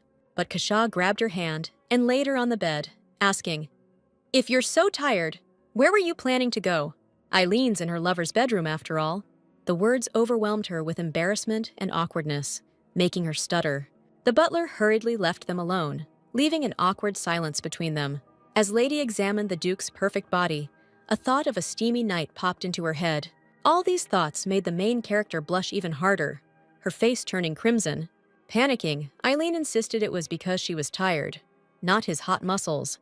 The girl felt super awkward and apologized for her harsh words. Kasha said his lover had the power to change everything to her taste. Holding his hands, the happy lady said she wasn't against it. As Eileen's tension finally eased, she felt a wave of weakness and immediately fell asleep. The night was calm, nothing happened, and the girl got a good night's sleep. As soon as the main character woke up, she jumped to her feet, feeling intense awkwardness. She immediately started scanning the room for Kasha, who had already left. Calmed down, the lady decided to return to her room as quickly as possible. Recalling yesterday, she remembered the Duke had wanted to ask her something. Just as Elaine was figuring things out, someone knocked on her door, giving her a little scare. Thinking it was Kasha coming in, she got worked up over what happened yesterday. But it was Asitra who had come to her room. The headmaid said she checked the master's room first, but didn't find the lady there, so she came here. Elaine asked where the Duke was, and the maid said he was probably at the training grounds. At the same time, Emma was already taking care of the princes who'd just woken up. Louis said he slept well and only got spooked when he realized he was alone in the room. Still, everything's good. Hearing the kids wanted to eat, the maid offered to lead them there in person. Surprisingly, the twins weren't afraid of the powerful stranger. Evan grabbed the main character's hand and said, "Isitra's a mage." He showed off his big curiosity and fascination with magic. Even though both twins grew up to be powerful mages, only Evan could completely control her. Emma, feeling down, apologized for yesterday. She was really embarrassed. The nanny did everything she could to calm her assistant and cheer her up. The kitchen still looked like something out of a horror movie, so Miss started wondering if the food in the dining hall would actually be edible. To her surprise, They served a ton of different fancy dishes. Chef Chev was from the Richard Empire, so the food should hit the spot for them. The food looked a little rough around the edges, but the taste was solid. A bunch of servants peeked from the doorways, cooing over the twins, but they all came to the same conclusion. Louis and Evan were total cuties. After talking about the princes, they turned their attention to the host's girlfriend. As soon as Aileen caught sight of them, they ducked away, like they were actually afraid of her. Miss wanted to know when Kashar would come for breakfast, but Ashitra clarified their master barely eats anything. The main character was shocked the Duke hardly ever eats. She's used to him wolfing down meals like a champ. The kids were stoked about the food, the variety of snacks, and how nice everyone was. But Louis pointed out he liked Aileen the most, and her cooking was the best. After hearing that, Miss started thinking her trip here wasn't a total waste after all. Kashar ruffled Louis's hair, gave him a thumbs up for doing a good job, then bounced over to his girlfriend. The servants were busy debating how genuine their feelings were, but all she cared about was no one bringing him food. The heroine decided to check in with the Duke. Was he even planning to eat? The guy claimed he only came to see her, but the lady started panicking that Kashar might lose his amazing muscles. Shouting that this wasn't working, Eileen asked if she could borrow the kitchen. The girl lit up. There was a regular kitchen here, no weird main alterations. The head maid introduced the Lord's girlfriend, Lady Eileen Harlan. The head chef said it was an honor to meet her. His name was Vivito. Miss explained they loved everything, but were there because Kashar wasn't eating. The chef said the master hadn't eaten a single thing in 3 months. After grabbing the needed ingredients, the girl decided to whip up a hearty meat dish. Soon, the dish was ready and smelled like sizzling meat and veggies. Seeing and smelling the amazing dish, everyone was blown away. Eileen explained it was pulkogi, meat sizzled with sweet and salty spices. The chef tried to place the dish but couldn't, though the aroma was driving them wild. They all wished the master would eat her carefully made dish. The lady realized that not just the head servant, but everyone else was worried about the master. After getting a bunch of blessings, the heroine beamed at them and dashed off to Kasha. The Duke was already seated in the dining room waiting, and the head chef showed up to watch personally. As time passed, a crowd of servants gathered, all staring in shock at the scene. Aileen told the Duke to eat up. He's got to set an example for the kids now. Just from his face, you could tell the food's look and smell alone had stunned him. But he schooled his expression, then took a bite to test it out. His smile and joy were written all over his face. Anyone could see it. Kasha noticed his beloved never failed to amaze him. The Duke said every time his tongue touched this dish, he fell in love with the flavor all over again. The kids wanted to taste the heroine's new dish too. Louis was most impressed by how tender and sweet the meat was. Evan was even more stunned by the sweet and salty combo. Kasha declared it was so damn good, it was priceless. But the servants were the most shocked. The master ate every last bite. The servants started treating her like a goddess, because they thought the future mistress had pulled off a miracle. They also said this was the first time the master had sensed flavor, which really shocked Aileen. The happy atmosphere shattered when Kashar's terrifying voice barked for everyone to halt. Since the kids were done eating, he offered to let them play in the room. The Duke quickly left the dining hall and vanished somewhere. The girl had no idea what was going on, but the butler stepped in to explain what she needed to know. That same evening, the heroine, lying in her room, was overwhelmed with thoughts. The heroine was heartbroken that Kashar had lost his sense of taste. The servants explained that at some point, the master lost his ability to taste, which is why he hadn't eaten in days. But why then does he claim her food tastes amazing and even describe what makes it special? The lady tried to figure it out. She recalled the condition that she had to cook for him, and honestly, she didn't get why the whole thing made her so sad. As the girl was deep in thought, she heard a knock at her door. Miss fretted it might be the kids or Ashitra, but it was Kashar who showed up. The girl, blushing and avoiding eye contact, asked if something was wrong. Turns out the Duke had come so late just to ask the lady out on a date. "Hey, I need to ask you something that stole your precious time. Let's head down together." Aileen was curious where they were headed, and Kashar explained it's the most normal spot in the whole castle. The girl grumbled a bit because she thought only her room and the twins were normal, until the guy opened the door for her. What she saw was a space completely filled with Munpir flowers. The guy was surprised the lady recognized these flowers, but she explained she'd just heard the name before. The main character knew these were Vivian's favorite flowers before she lost her mind. The whole palace was covered in Munpir, and maybe that's what affected Kashar. One unique thing about these flowers, the buds are visible during the day, but they bloom at night. Aileen loved the beauty of these flowers, and she decided to ask if that's why they brought her here to show them off. The main character wanted to ask if the Duke really had no sense of taste at all. She honestly hoped he wasn't lying when he complimented her cooking, but she heard agreement about the lack of taste. Disappointed, she looked away and sighed, saying they've been lying to her all along. But the Duke gently caught her hand and said, "I can totally taste your cooking." She took it as another lie, but Kashar explained he didn't understand why himself. He just tastes your food. To make it clear, the guy decided to swear an oath on his own family crest. He took off his jacket, turned his back, and pulled down his shirt to reveal it. The girl was shocked and excited because she instantly recognized him. This pattern was a truth vow sealed by the emperor himself. Kasha told her about his struggle with mania and how he takes poison to stay sane. The girl felt awkward and fear because she realized he was referring to alubi berries. The poison came from the mainlands. Even though it helps the Duke keep his sanity, over time it gradually dulls his senses, including the 5 basic senses that let them feel things properly. Aileen knew alubi berries caused headaches, but she understood where they came from and that they stripped away the 5 basic senses. Bowing to the lady, Kasha declared he was completely serious and felt safer being around her.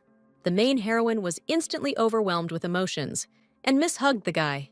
The lady burst into tears, realizing how hard he'd had it, feeling only the taste of blood and rot, and promised to do her best to help him. Aileen figured that if he could taste her food, maybe things would get easier for him in the future, even though she couldn't lift the curse.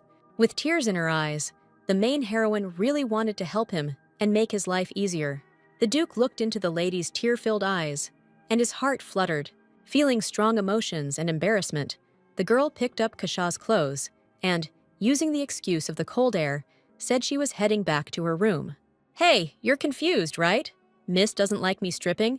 But Elin was so flustered, she snapped at him to get dressed. "Man, you'll catch a chill." Seeing the main heroine standing there all flushed, Kashar smirked and caved, turning back with him. The girl wished the dark night would swallow her face, so she stayed dead silent all the way to her room.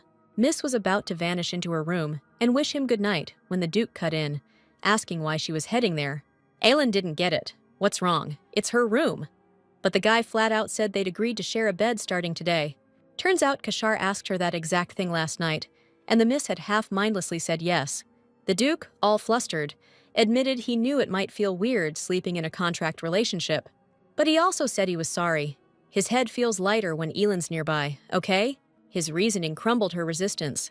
She gave in, but only if she stayed until he fell asleep. Kashar, staring at the sleeping heroine, was baffled. She said she'd leave once he was out. Tracing Elin's face, he wondered if she'd stick around forever if he never shut his eyes. Her stress-free night slipped away. When the lady woke up, the palace was already gossiping like crazy. Every servant was glancing her way, whispering in hushed tones about her. Even walking the halls, she noticed the maids were suddenly dodging her for some reason. Aileen was getting more curious by the second, and practically lit up when she finally laid eyes on the head maid. The heroine was determined to track down where the butler Draco was hiding.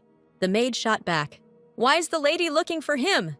but got just a smug grin and a cryptic, "I need to give him something." When she stormed into the room where Draco was, she caught him mid-sip of his vegetable juice.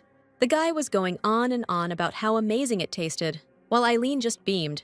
Finally, she tracked him down. Leaning in with a sly grin, Aileen whispered, "I've got something for you." Draco blinked in surprise, but the lady just smirked. She'd already clocked his love for spicy vegan fare. Fishing around in her purse, the lady pulled out a weird little box and tossed it to him. Draco had no clue what it was, but the miss just chuckled.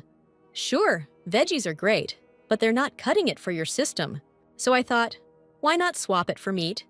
If you like it, I'll show you how to whip it up myself." Grateful as ever, the butler wasted no time giving the oddball snack a taste. Eileen's nerves were on edge. After a beat, Draco just stared, wide-eyed. This is insane. Best taste ever. First time he's ever tasted anything this spicy. Grateful, yeah. But this stuff's way too precious for a lowly butler to accept. Still, the over-the-moon butler was ready to do anything for the lady. And Aileen? She just smirked, already plotting. Next thing she knew, She was asking him to lend a hand in overhauling the entire castle. The main character explained the princes are still just kids, and it'll be tough for them to adjust to society when they return to the imperial palace. After thinking it over, Daku agreed and decided to clarify exactly what needed to be changed. Happy she'd managed to work things out with the steward, they headed to Kasha to have a chat. As they made their way down from the upper floors, the main character asked how the steward ended up in Richard. Eileen complained that even with their relationship, she knew next to nothing about Kasha. The guy smiled and said the Mayans had been serving the Duke long before this palace was built. Miss guessed they knew each other before the beloved got this position, and figured they met during the war. Daku confirmed the lady's guess and explained they'd been mercenaries for allied nations. Leovan is one of Vladis's allies, situated not too far from Varahan. That's where they first met, but as enemies. But seeing Kasha's ruthlessness and the raw power he had, the Mayans didn't dare to stand up to him. Daku said they were impressed by the Lord's strength and chose to follow him. Not just the Mayans, but everyone who serves in the palace was pardoned and came over from the war, realizing it all went down when the young beloved was a deposed prince fighting in the war. The main character's heart sank like a stone when she realized Kasha wasn't ready to step up as the Mayans' king. Hearing a knock on his door, the Lord gave the go-ahead for them to come in. The Duke met the lady with a smug smile, noticing her sweet sleep where she'd completely forgotten about him. While the girl was admiring the dazzling morning beauty, the guy approached and asked why they had come to him. A little flustered, Eileen reminded them of Kashar's words. He claimed she could change the decor however she wanted.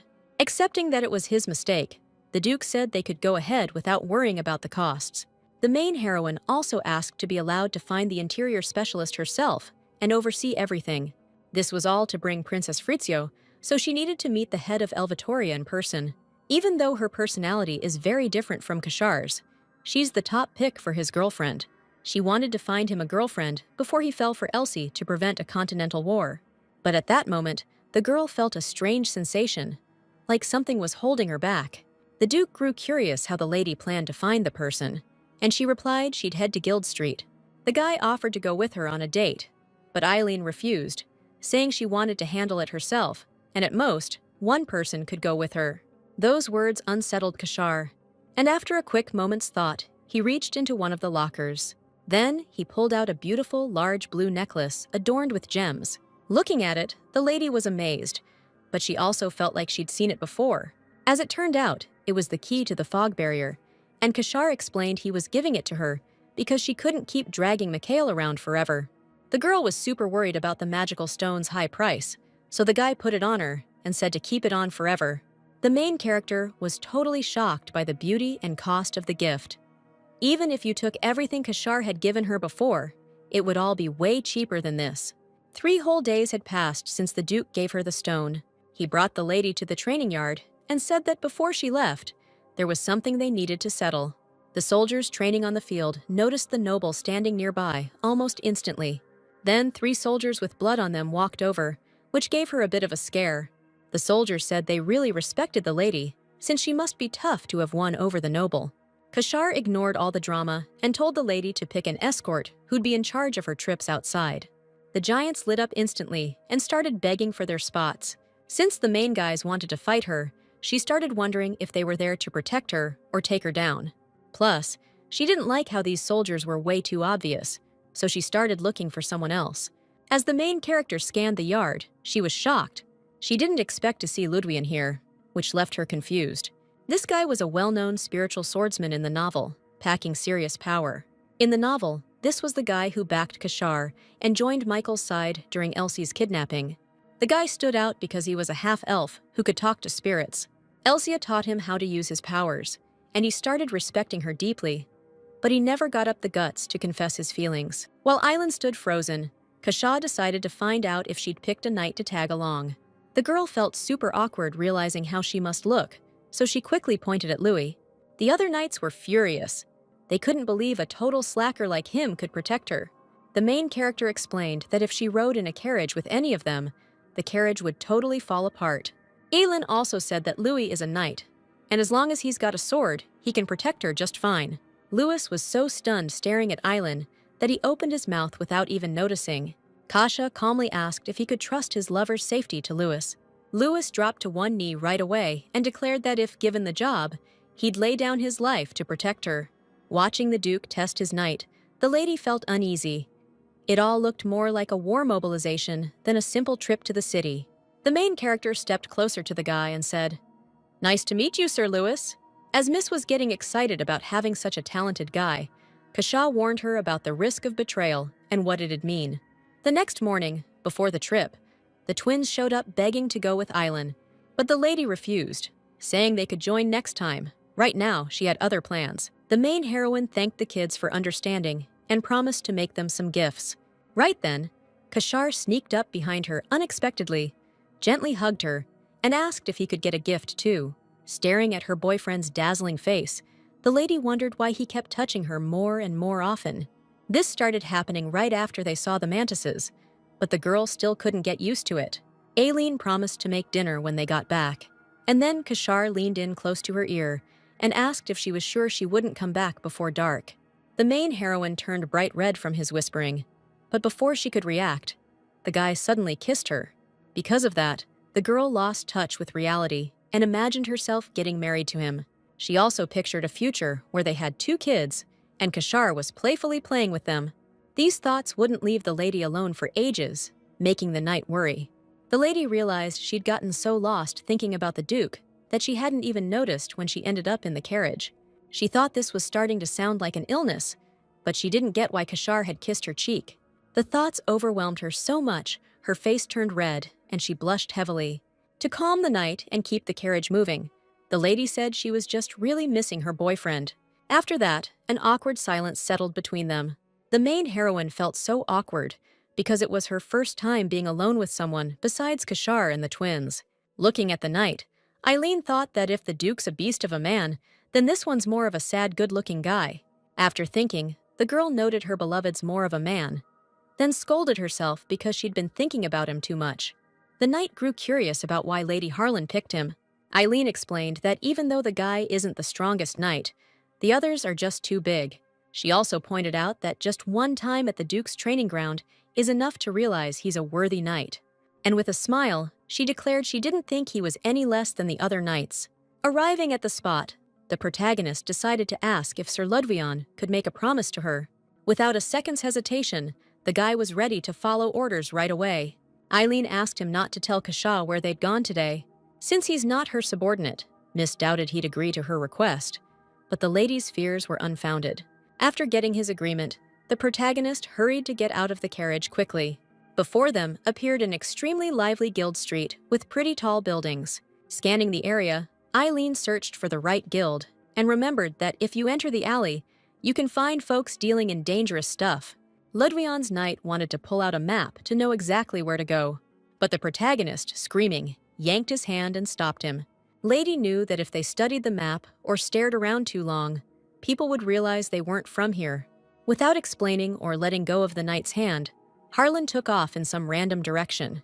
Eventually, they stumbled into the Elven Oak Barrel, the best bar in Eliftoria. Miss asked the guy to cover her face with his cloak.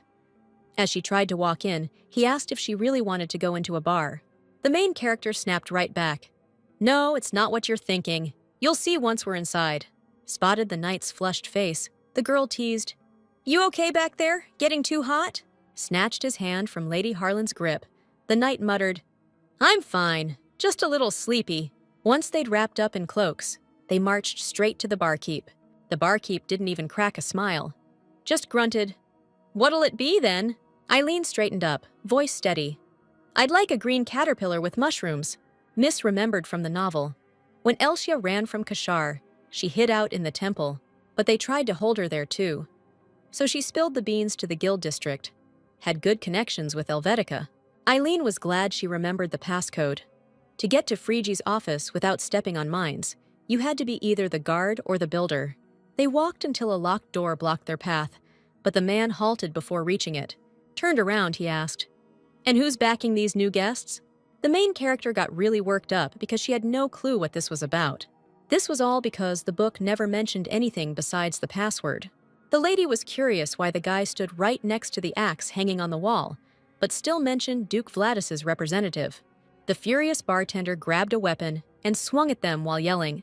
Knight Lidvian popped out his sword and rushed to stand in front of his lady. A sudden burst of green magic cut their fight short. It stopped the fight dead in its tracks and snapped everyone's attention. A beaming princess in a red fancy dress popped into view. The soldiers had no clue what was going on, while their ladies cooed away. The princess explained she'd sent tons of letters her way and heard Aelin was moving into the Duke's castle. But getting into the Duke's castle wasn't a walk in the park, since it was guarded by a strong barrier. She thanked Robert for bringing her long-awaited guests. In the blink of an eye, they were in a fancy, huge room and plopped down at a table. The main character got uneasy from her companion's starstruck awe, but the princess was still curious. How in the world had Aelin discovered that passage? The girl also noticed Aelin wasn't surprised she was in charge here. Making her expression sly, the heroine declared it's a secret, and she's got a special source for inside info. Remembering the princess had been searching for her lady, she asked if this had anything to do with her auction lot. Smirking, Alexa asked if the lady knew her alcohol had been purchased for the highest price in history.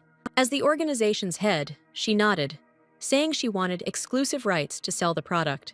The girl blushed, realizing the Elvater-branded whiskey would fly off the shelves and bring in huge profits.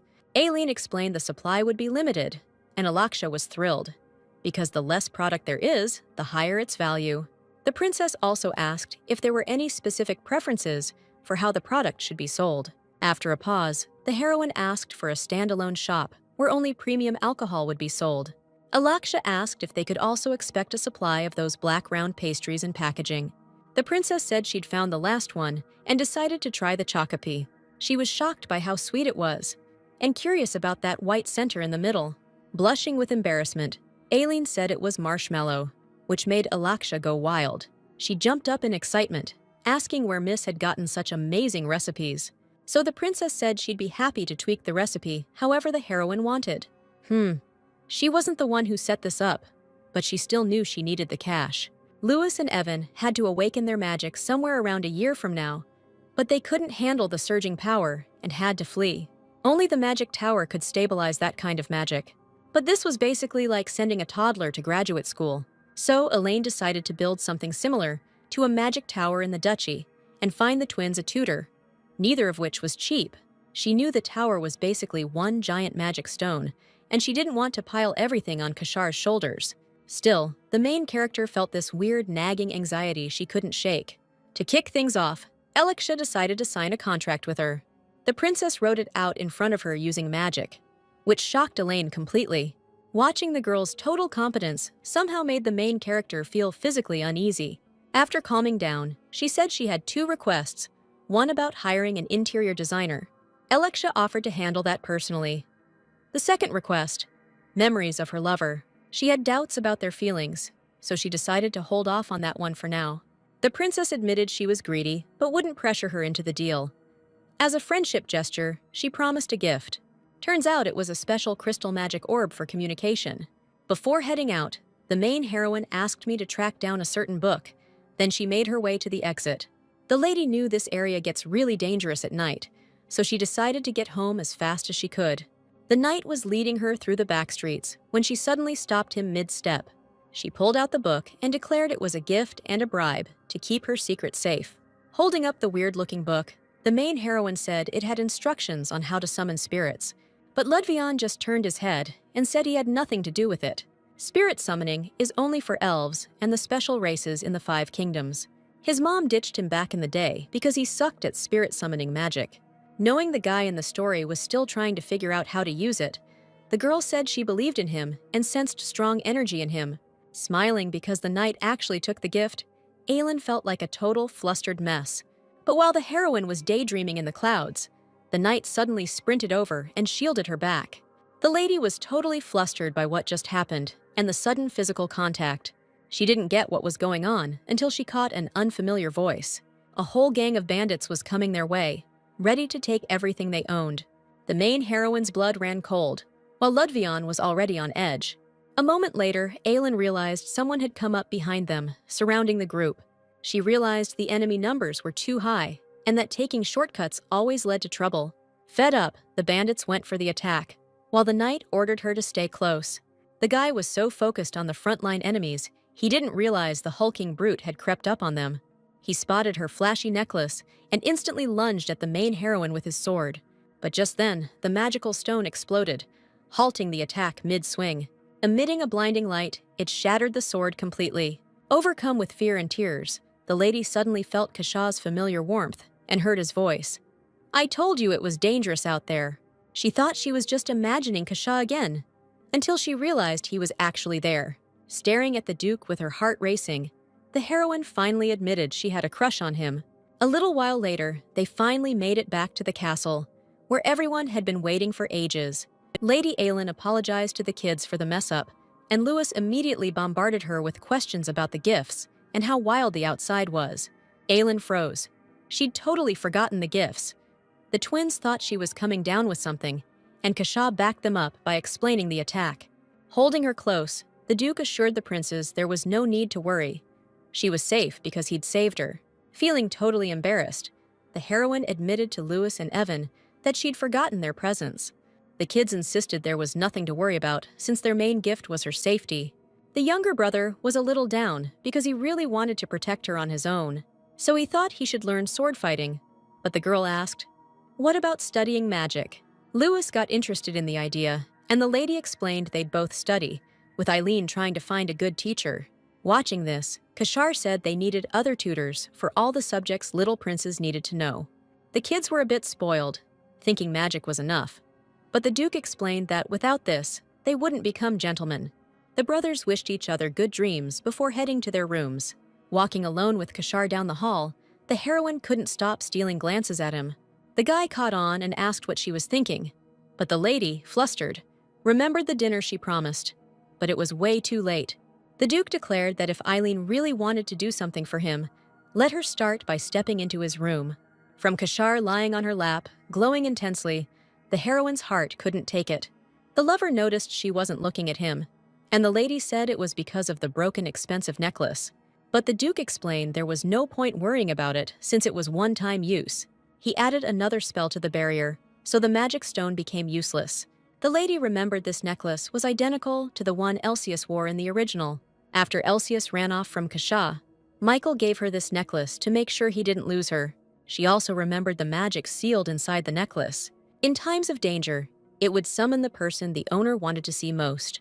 Before the original story started, it belonged to Kashah, and the lady destroyed such a valuable item. The guy sighed and said, if she felt so guilty, she might as well hug him. It helped with his headache. Gazing at the Duke's flawless face, the heroine's heart tried to leap out of her chest. Mikhail and Ludvion aren't bad-looking, but Aylin's heart didn't race for them like this. In the next second, they were lying face to face. Totally flustered, the heroine wanted to know if the man in front of her was sleeping. The girl was stunned he could sleep so soundly right next to her. Aylin figured only her heart was racing, and she blamed it on the fact she wasn't a princess. But even with the Duke so close, it was her. She had the chance to seduce him. It then hit her. Why find someone else to love him when she could do it herself? And she perked up instantly. Dressed in a beautiful gown, the heroine scribbled notes on a piece of paper.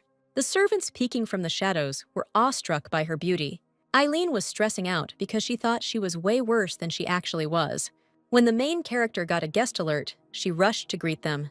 She was relieved she hadn't mentioned Kashar back then, and was sure they'd never cross paths unless it was through her.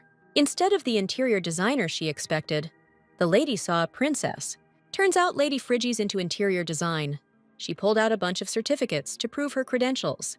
The main character hoped her friend hadn't come to cozy up to the Duke. Scanning the room, the princess immediately realized everything was done in the main style. Smiled and asked to handle the project herself. Ilaksha decided to meet Kashar. Main character felt awkward at the sudden request. Just as if the universe was messing with her, the Duke walked over to check out the guest.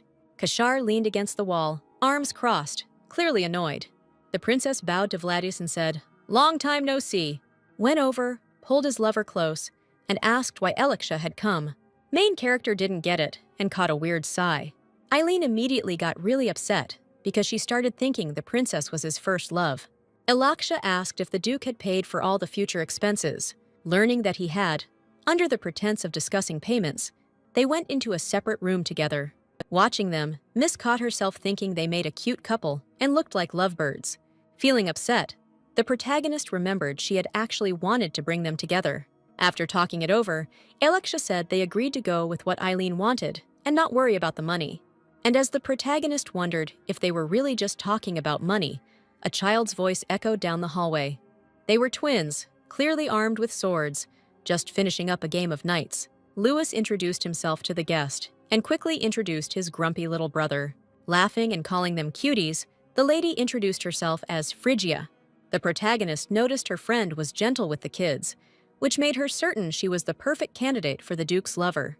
After chatting a bit more, the young princes dashed off down the hallways to play. Looking at them, Phrygia said they were definitely members of Richard's imperial family. She also mentioned she could sense a huge magical energy from them. It could be amazing, or it could be dangerous. Hearing that, Eileen immediately decided to ask if she could be introduced to someone who could train them in magic. Alexia explained she'd gladly handle it herself, but she just doesn't have the time. The lady was upset and asked if someone could be sent instead. Phrygia replied there was no need. There was already an outstanding mage here. Eileen guessed she meant Michael's adjutant, and the other one confirmed it. Then the princess decided to share his nickname from the magic tower. Everyone called him the Gray Psychopath. Phrygia laughed and said it's because his lab was totally gray. But the problem was, one day it exploded, and the whole magic tower turned gray. Everyone was confused about what to do, and felt awkward about how it looked. But Michael was the only one who, looking at the new color, said it looked nice now. After that, the guy paid for cleaning up the magic tower, and then got exiled. And just as if on purpose, Michael approached from behind them at that moment. He was curious what the ladies were getting so worked up about. The adjutant was also curious why Alexia had come here. Her friend said that even though she didn't like him, they could safely ask for his help. Before the main heroine could react, Phrygia was already rushing off to take a closer look. Looking at the adjutant, the main heroine hesitated whether to ask him. Gathering her thoughts, Aelin still decided to ask for a minute of their time. Noticing his gaze linger on Alexia's back, the heroine asked if he liked the princess. The guy blushed and turned away, wondering why she was asking him that. The heroine clarified she'd seen his love-struck look. After that, Mikhail got even more flustered by the lady. Awkward even. Aelin mentioned their talk with the princess, and the adjutant corrected her. It wasn't about the tower, it was about Phrygia. The painting of Alexia standing against the gray backdrop really impressed him. He added he was still planning to leave the tower soon to finish the gift. The heroine instantly guessed what he meant. The gray earrings, specifically. In the second half of the original novel, Phrygia fought beside Elsius as an archmage. Kashar nearly killed her when the earrings shattered.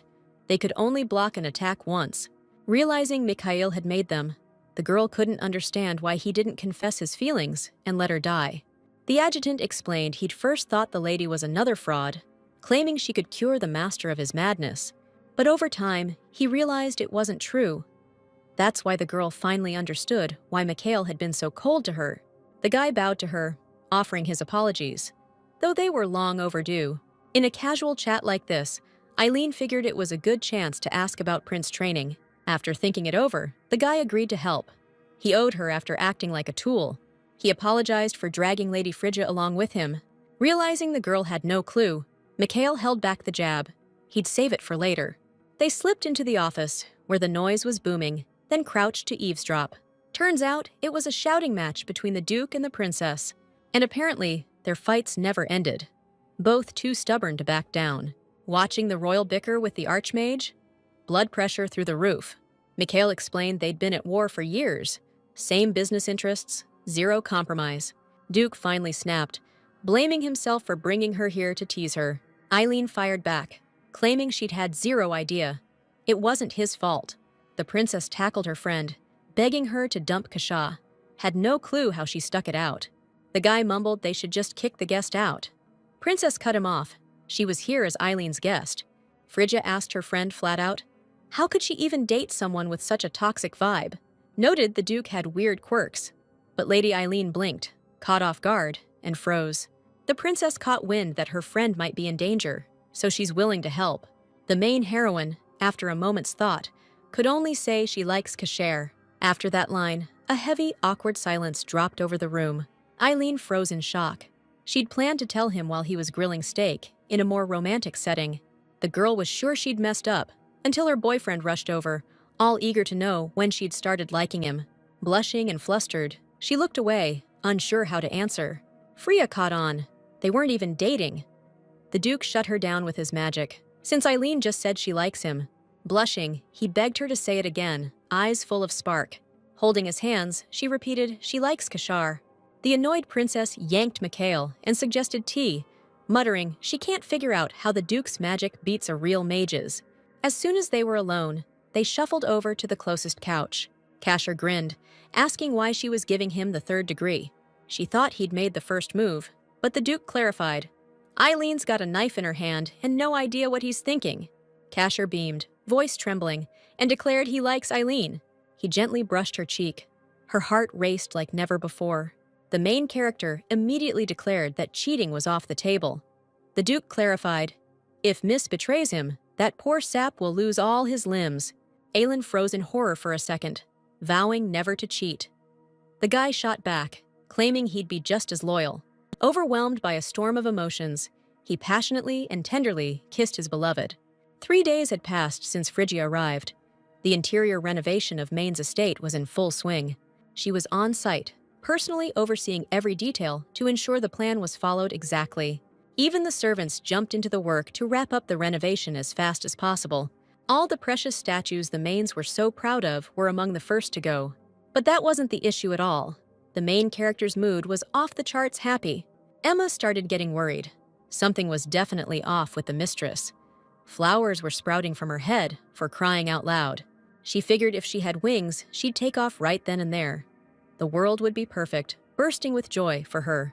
Her friend's unexpected words, clearly laced with distress, shattered the idyll.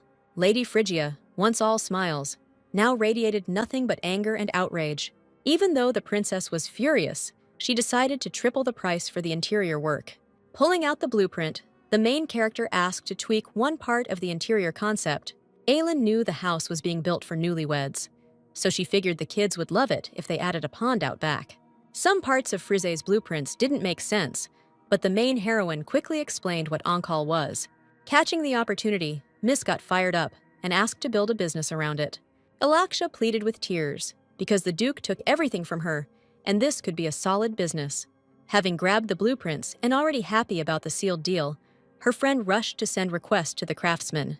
Watching how the sunlight lit their home, the girl was glad to be leaving the Min King's castle. Scanning the area, the main heroine noticed the headmaid walking past. Noticing no response, Aileen grew alert, spotting the bandage over her eyes. Miss hurried to catch up and figure out why this was happening.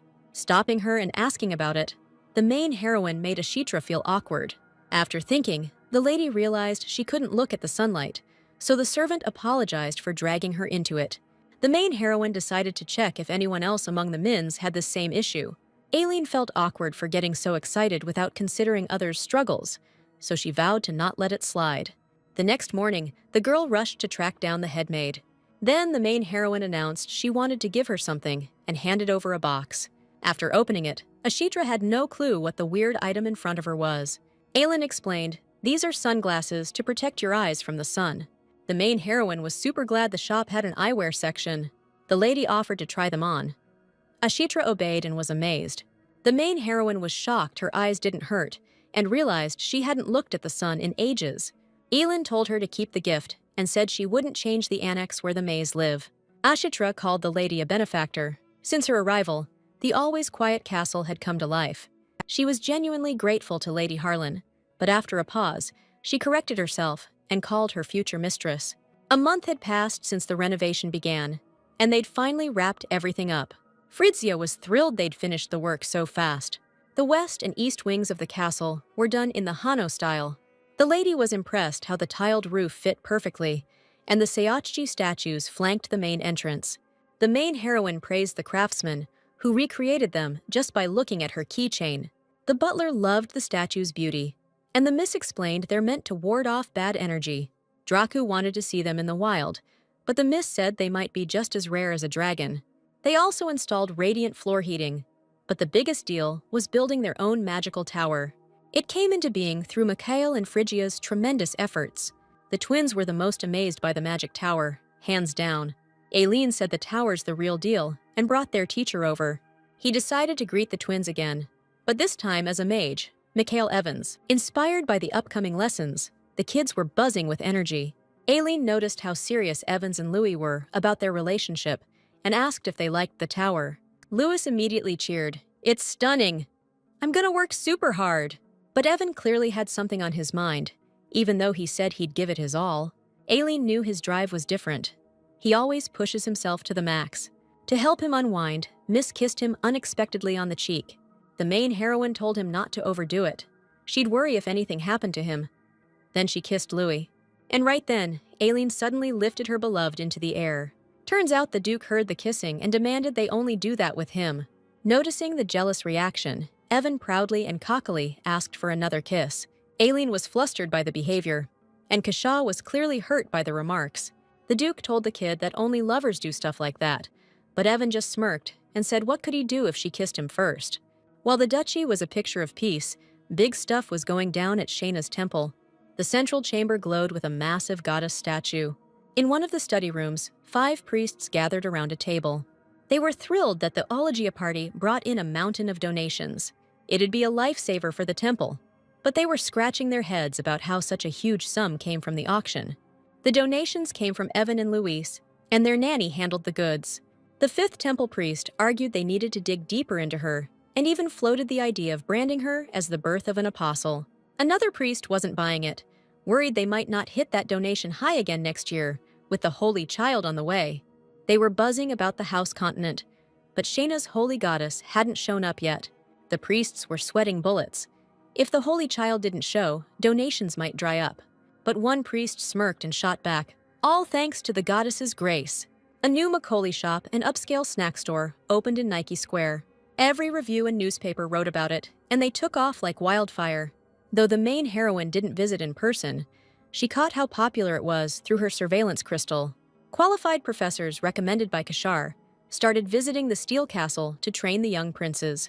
To keep people from being shocked by the memes, they used the home magic tower to make them look more human. Guests who spotted the castle repairs through the fog spread rumors, and Elvitor's company got a flood of new orders. All this combined made the duchy's reputation grow stronger every day. The servants were watching the future mistress again as she scribbled something down. After waiting till evening, Aileen rushed to grab the princes and tuck them in. Louis said he aced his history test, and they'd let them ask questions if they earned the points. Evan stayed quiet as usual, unlike his older brother. Aileen asked if he liked magic lessons. The kids noticed bedtime wasn't here yet and asked why they were getting tucked in already. To get out of it, Miss made up a story about kids in the new country sleeping early to grow taller and stronger. Trying to speed up the bedtime routine, the main character's mind was already on the capital's street festival.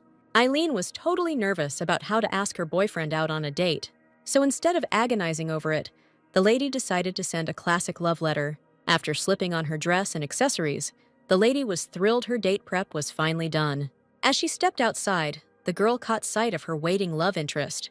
He looked even more handsome when he smiled after she asked if he had to wait too long. He was surprised.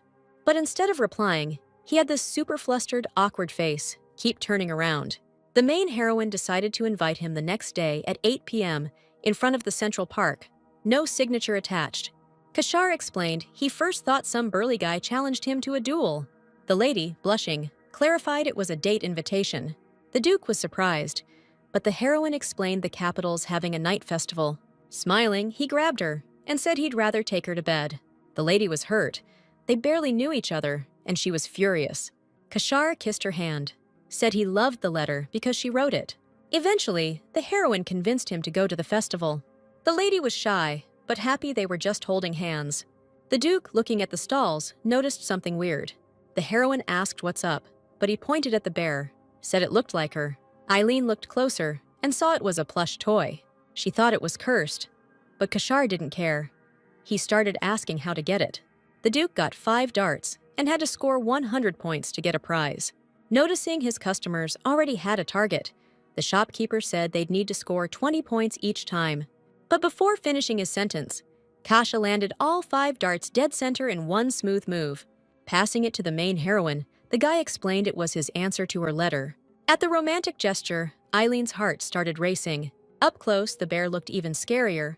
But after hearing that other couple, Miss decided she had to kiss him too.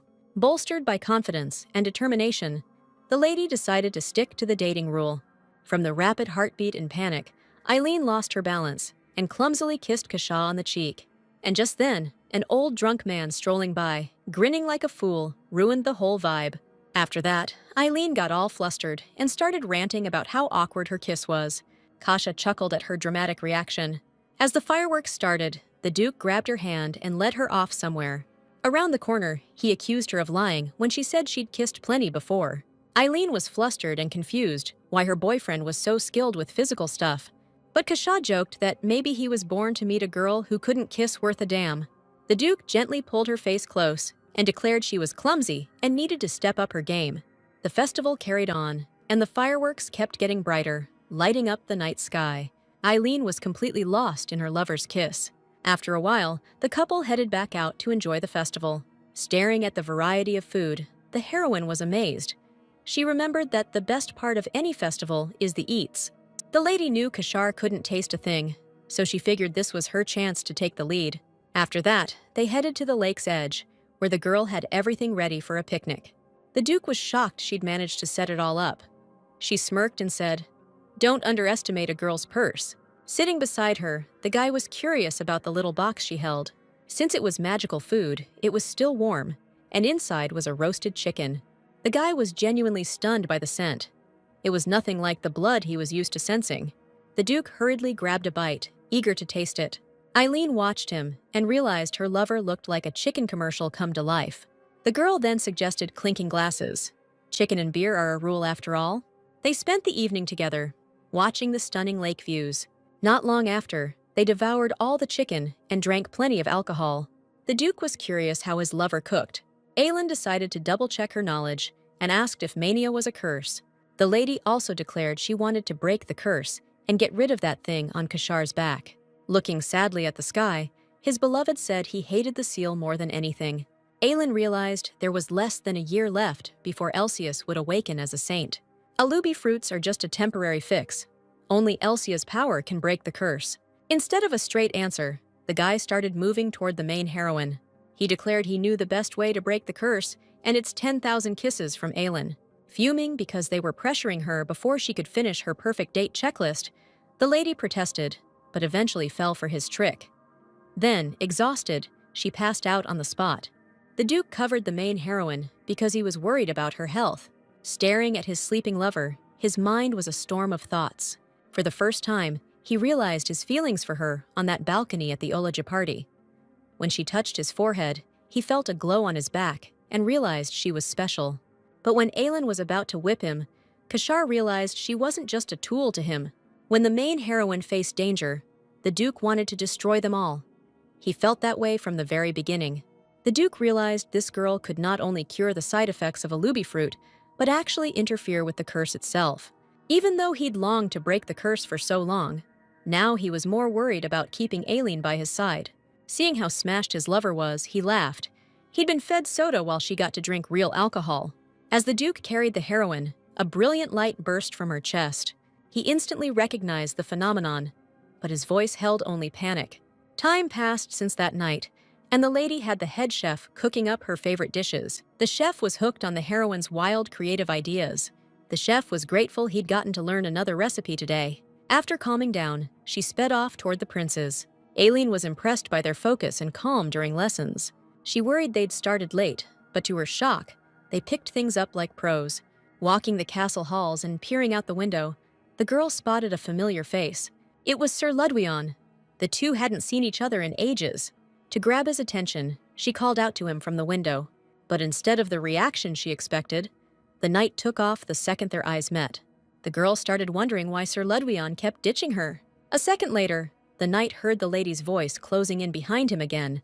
He turned to see her storming toward him, eyes blazing, demanding he stop right there. He bolted faster until the lady suddenly tripped over a rock. A gust of wind yanked her back up mid-fall, slamming her upright like a gust reset her. The knight was sweating over whether Lady Harlan was hurt. His nerves were through the roof. Eileen flipped out in the best way when she realized it was the wind spirit. The knight could summon it in the story, but it hadn't taken shape yet. Ludvion felt like a hot mess under her stare. Calming down, Miss Harlan straightened up and demanded to know why he'd tried to run. He called himself a sinner, dropped to his knees, and begged her to take his life. But the heroine snapped at him to chill. She'd never touch blood. She grabbed his wrist and yanked him back before he could even unsheath his sword.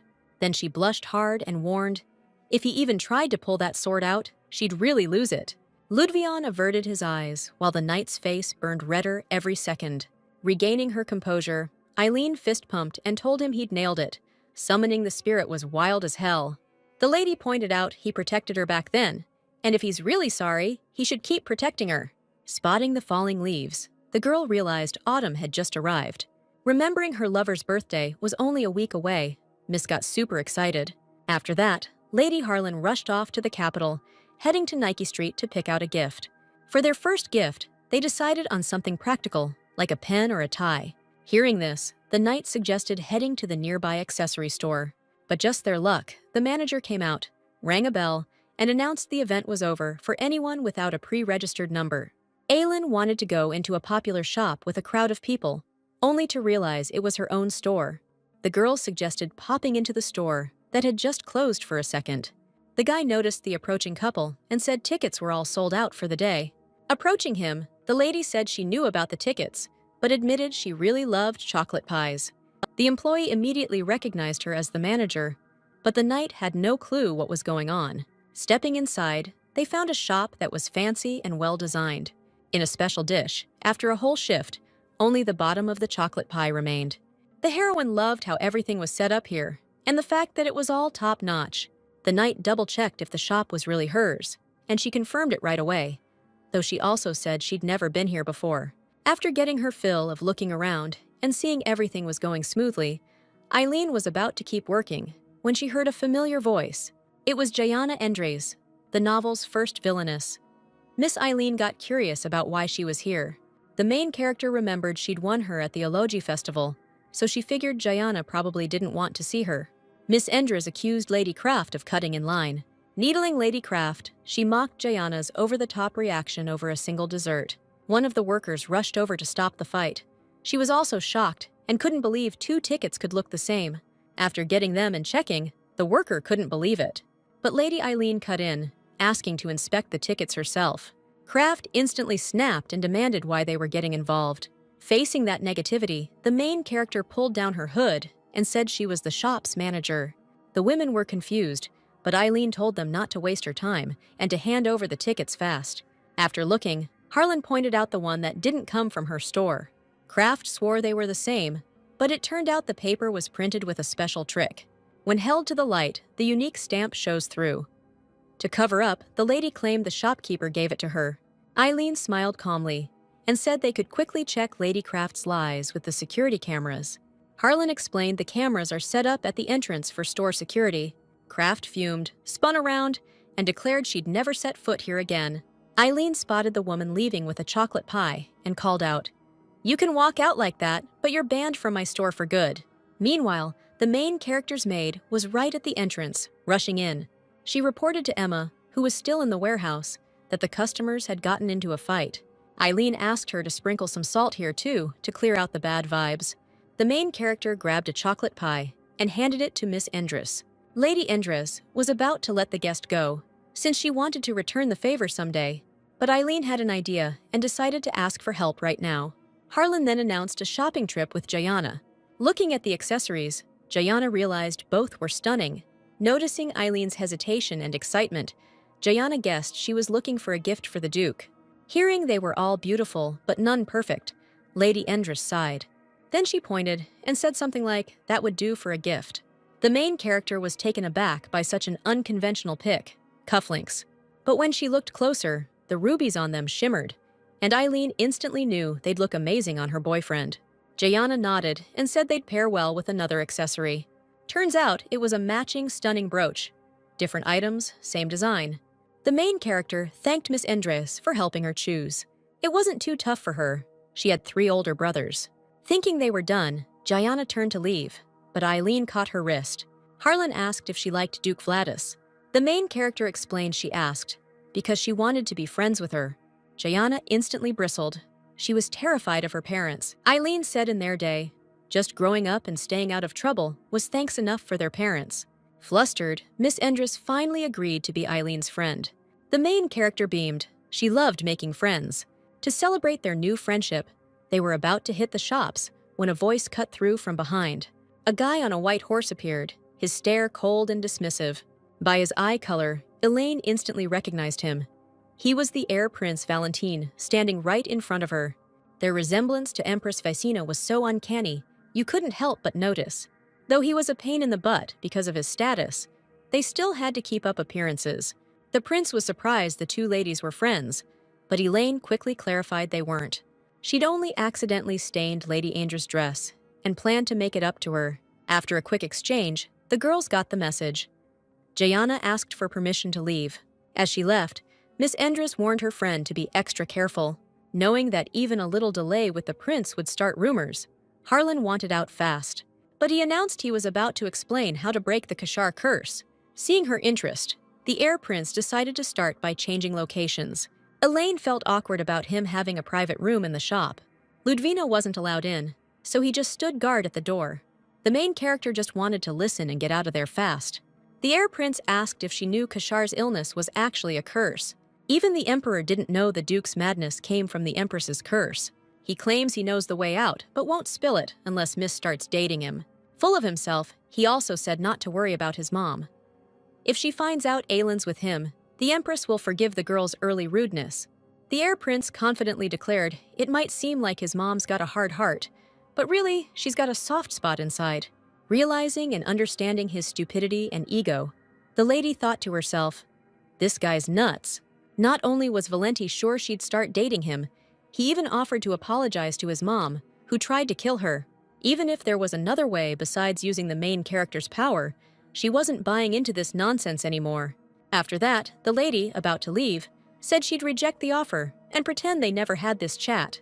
Furious, the prince lashed out at the girl, shouting she didn't know how to be thankful. Feeling the pain, Aylin realized Valenti was way more vicious than he looked.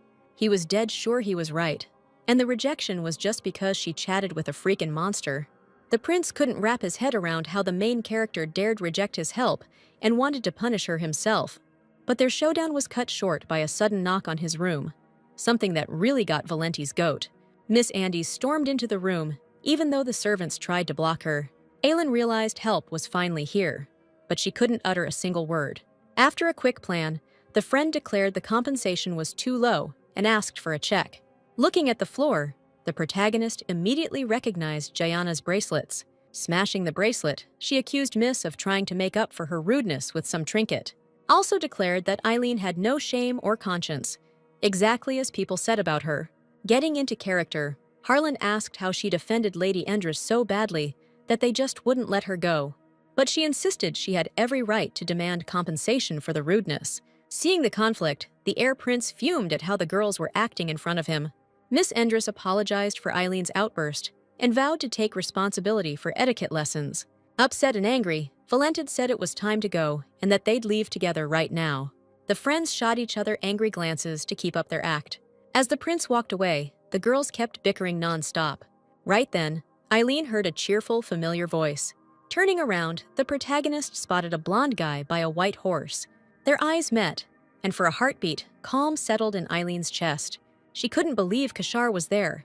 He'd thought her little escape was super secret. Valentin said he was sorry to have to say it. They hadn't seen each other in ages. Grabbing the main heroine and pulling her close, the heir prince declared that Aylin is really into him. Harlan was shocked by what this scoundrel was saying, after he'd recently treated her so cruelly. Kashar's eyes showed clear annoyance and anger, teetering on the edge of murderous intent. As the heir prince bragged, Duke Vladis reached for his blade. Realizing what might happen, the lady made a sudden move, pretending she felt dizzy. As she casually walked past the heir prince, she pulled out some weird object from her pocket. Then she stuck it to Valentin's backside, making sure he didn't notice. As soon as she'd done it, she rushed to Kashar and announced she felt awful from being out in the fresh air too long. At that moment, a servant approached, saying the heir prince needed to head to the empress. Valentin felt an unusual sense of superiority, and thought he was totally awesome for needling Duke Vladis. But as soon as he mounted his horse, a deafening fart echoed from underneath him, so loud that everyone nearby was stunned and turned their attention to it. Watching this, everyone felt intense awkwardness when a second equally loud fart followed. The heir prince's arrogant face vanished in that instant, and the crowd watching Valentine, all keeping a deathly silence, kept growing. Making another careless move, his fart echoed loudly enough that even a kid pointed it out with their finger. Aelin blushed and pretended not to be involved, asking if the heir prince didn't do glute workouts. After those words, gossip and dirty talk started spreading through the crowd. The main character was happy she'd used a smothering pillow to teach the heir prince a lesson. Jayana was in shock at what she'd just seen and heard. A few moments later, the chattering crowd scattered back to their business. Feeling a piercing gaze, Miss realized why. Harlan hadn't told him about the town trip. Ignoring the joke, Kashaw asked, "Lady, you said cheating's not allowed, so why is your partner valented?" So as punishment, Duke Vladis considered chaining Miss up in shackles. Remembering a romance novel where Kashaw locked Elsie up with ankle chains. Terrified of the punishment, the lady explained she'd just bumped into him while she was picking out a gift. The guy didn't get why the gift, but Aelin declared she'd been gathering it for her sweetheart's birthday. Even though Kashaw hadn't celebrated since losing his heir title, the girl declared she couldn't skip such an important day. The main character wanted the Duke to have a warm birthday. He'd never had one before, so Aelin explained this day would be special. Adjusting his hair, Kashaw said he'd be waiting. The guy didn't know if they'd already chosen his gift, but he wanted something super cliché. Before giving an example, Kashar leaned in toward the heroine's ear and glared at the knight like he meant business. The guy instantly picked up on the bad vibes and turned his face away fast. Vladis then said he wanted something like, "I'm your gift." Using the magic in his necklace, the couple warped straight to the Duke's private chambers. Miss begged him to wait. She wasn't even ready yet, but still kissed him back. The heroine's face was burning red, her eyes wide with flustered embarrassment as she stared at her lover.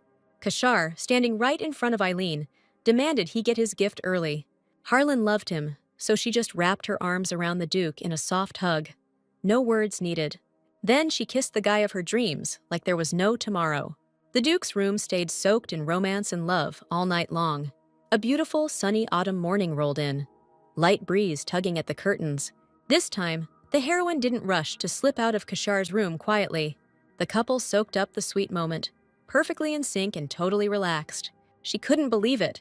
When she opened her eyes, a massive, sculpted chest was right there. Even though Lady Eileen was flustered thinking back on last night, she knew the story had just taken a total turn. Eileen was just about to get up and leave the Duke when he suddenly snapped awake and grabbed her wrist. Lady Eileen gave him another birthday shout-out and told him she had to get up to get something ready. Kasha wasn't happy about having to part so soon, but she said they'd meet in the dining hall. The chefs were already waiting for their future lady of the house and had all the veggies prepped and ready. They let her know almost every dish their former lady taught them was already on the line. Eileen was pretty proud she'd already trained them up in Korean cooking before this. Now she was finally ready to plate the star of the birthday spread. With her hype levels through the roof, she whipped up that beef seaweed stew in no time. The head maid came in to say the Lord's celebratory feast was all set. A 12-course spread. Lady Eileen wasn't letting anything stop her from serving it. Kasha's jaw hit the floor when he laid eyes on all those wild, exotic dishes. While he was still reeling, Lady Eileen just gave him another birthday cheer. Staring at that fancy dish, the guy's nerves went through the roof. He had to know, what the heck was that green dish in front of him, and why did it have such a weird name? Right then, a powerful earthquake shook the entire duchy. The magic tower took the brunt of it, shaking the hardest. Aileen sprinted outside and immediately went looking for the twins to make sure they were safe. Louis latched onto his nanny right away, but she was already asking where Evan was. Mikhail, sweating and clearly worried, explained the tremor was coming from the tower, and the younger prince wasn't in the palace. This tremor was caused by magic inside the tower, and it looked like Evan was in there too. Scared, Kashar bolted into the tower to get the kid out before it was too late. Luis, tears in his eyes, rushed off after his brother without hesitation. The main heroine couldn't leave the kids in such a dangerous place, so she joined the rush. Stepping inside, they found the whole place covered in massive ice crystals. Aileen looked up, her heart racing. This was bad. Right there, the prince was floating unconscious, encased in ice. The main heroine's panic spiked the moment she saw him. Kashar channeled his power and shot toward the kid, determined to free him. Vladis shattered the ice and caught shivering, freezing Evan just in time. Eileen hurried over to check on him right away. Kasha told them to stay back. His mana's still unstable. The prince is awake, but way too soon. Eileen was confused. In the original, the prince was supposed to wake up in a whole year, and the scene was all about a magic explosion. Everything's way off. The main character didn't get why only Evan woke up. Kasha explained the kid just showed up on instinct. If they hadn't found him in time, he'd have frozen everything. Vladis stabilized him, but they need to keep him in the tower for a few days under observation. Louis was worried about when his brother Evan would wake up. Eileen hugged Louis. "We just need to wait a little longer," she said. Mikhail explained, "Magic's like the ocean. The opening's just a coin-sized hole. Anyone trying to control that magic without the right skills is in danger, so they need to watch him closely." Evan's instinctively trying to control it. Kasha promised to stay until the kid wakes up. The lady calmed down, smiling. "The dish your love asked about is called miyek kuk." He was so shocked, he instinctively gasped. It was familiar to him. Eileen insisted they eat it. It's a birthday soup. This was the dish Kasher remembered from way back as a kid, the one his mom always made for him on holidays.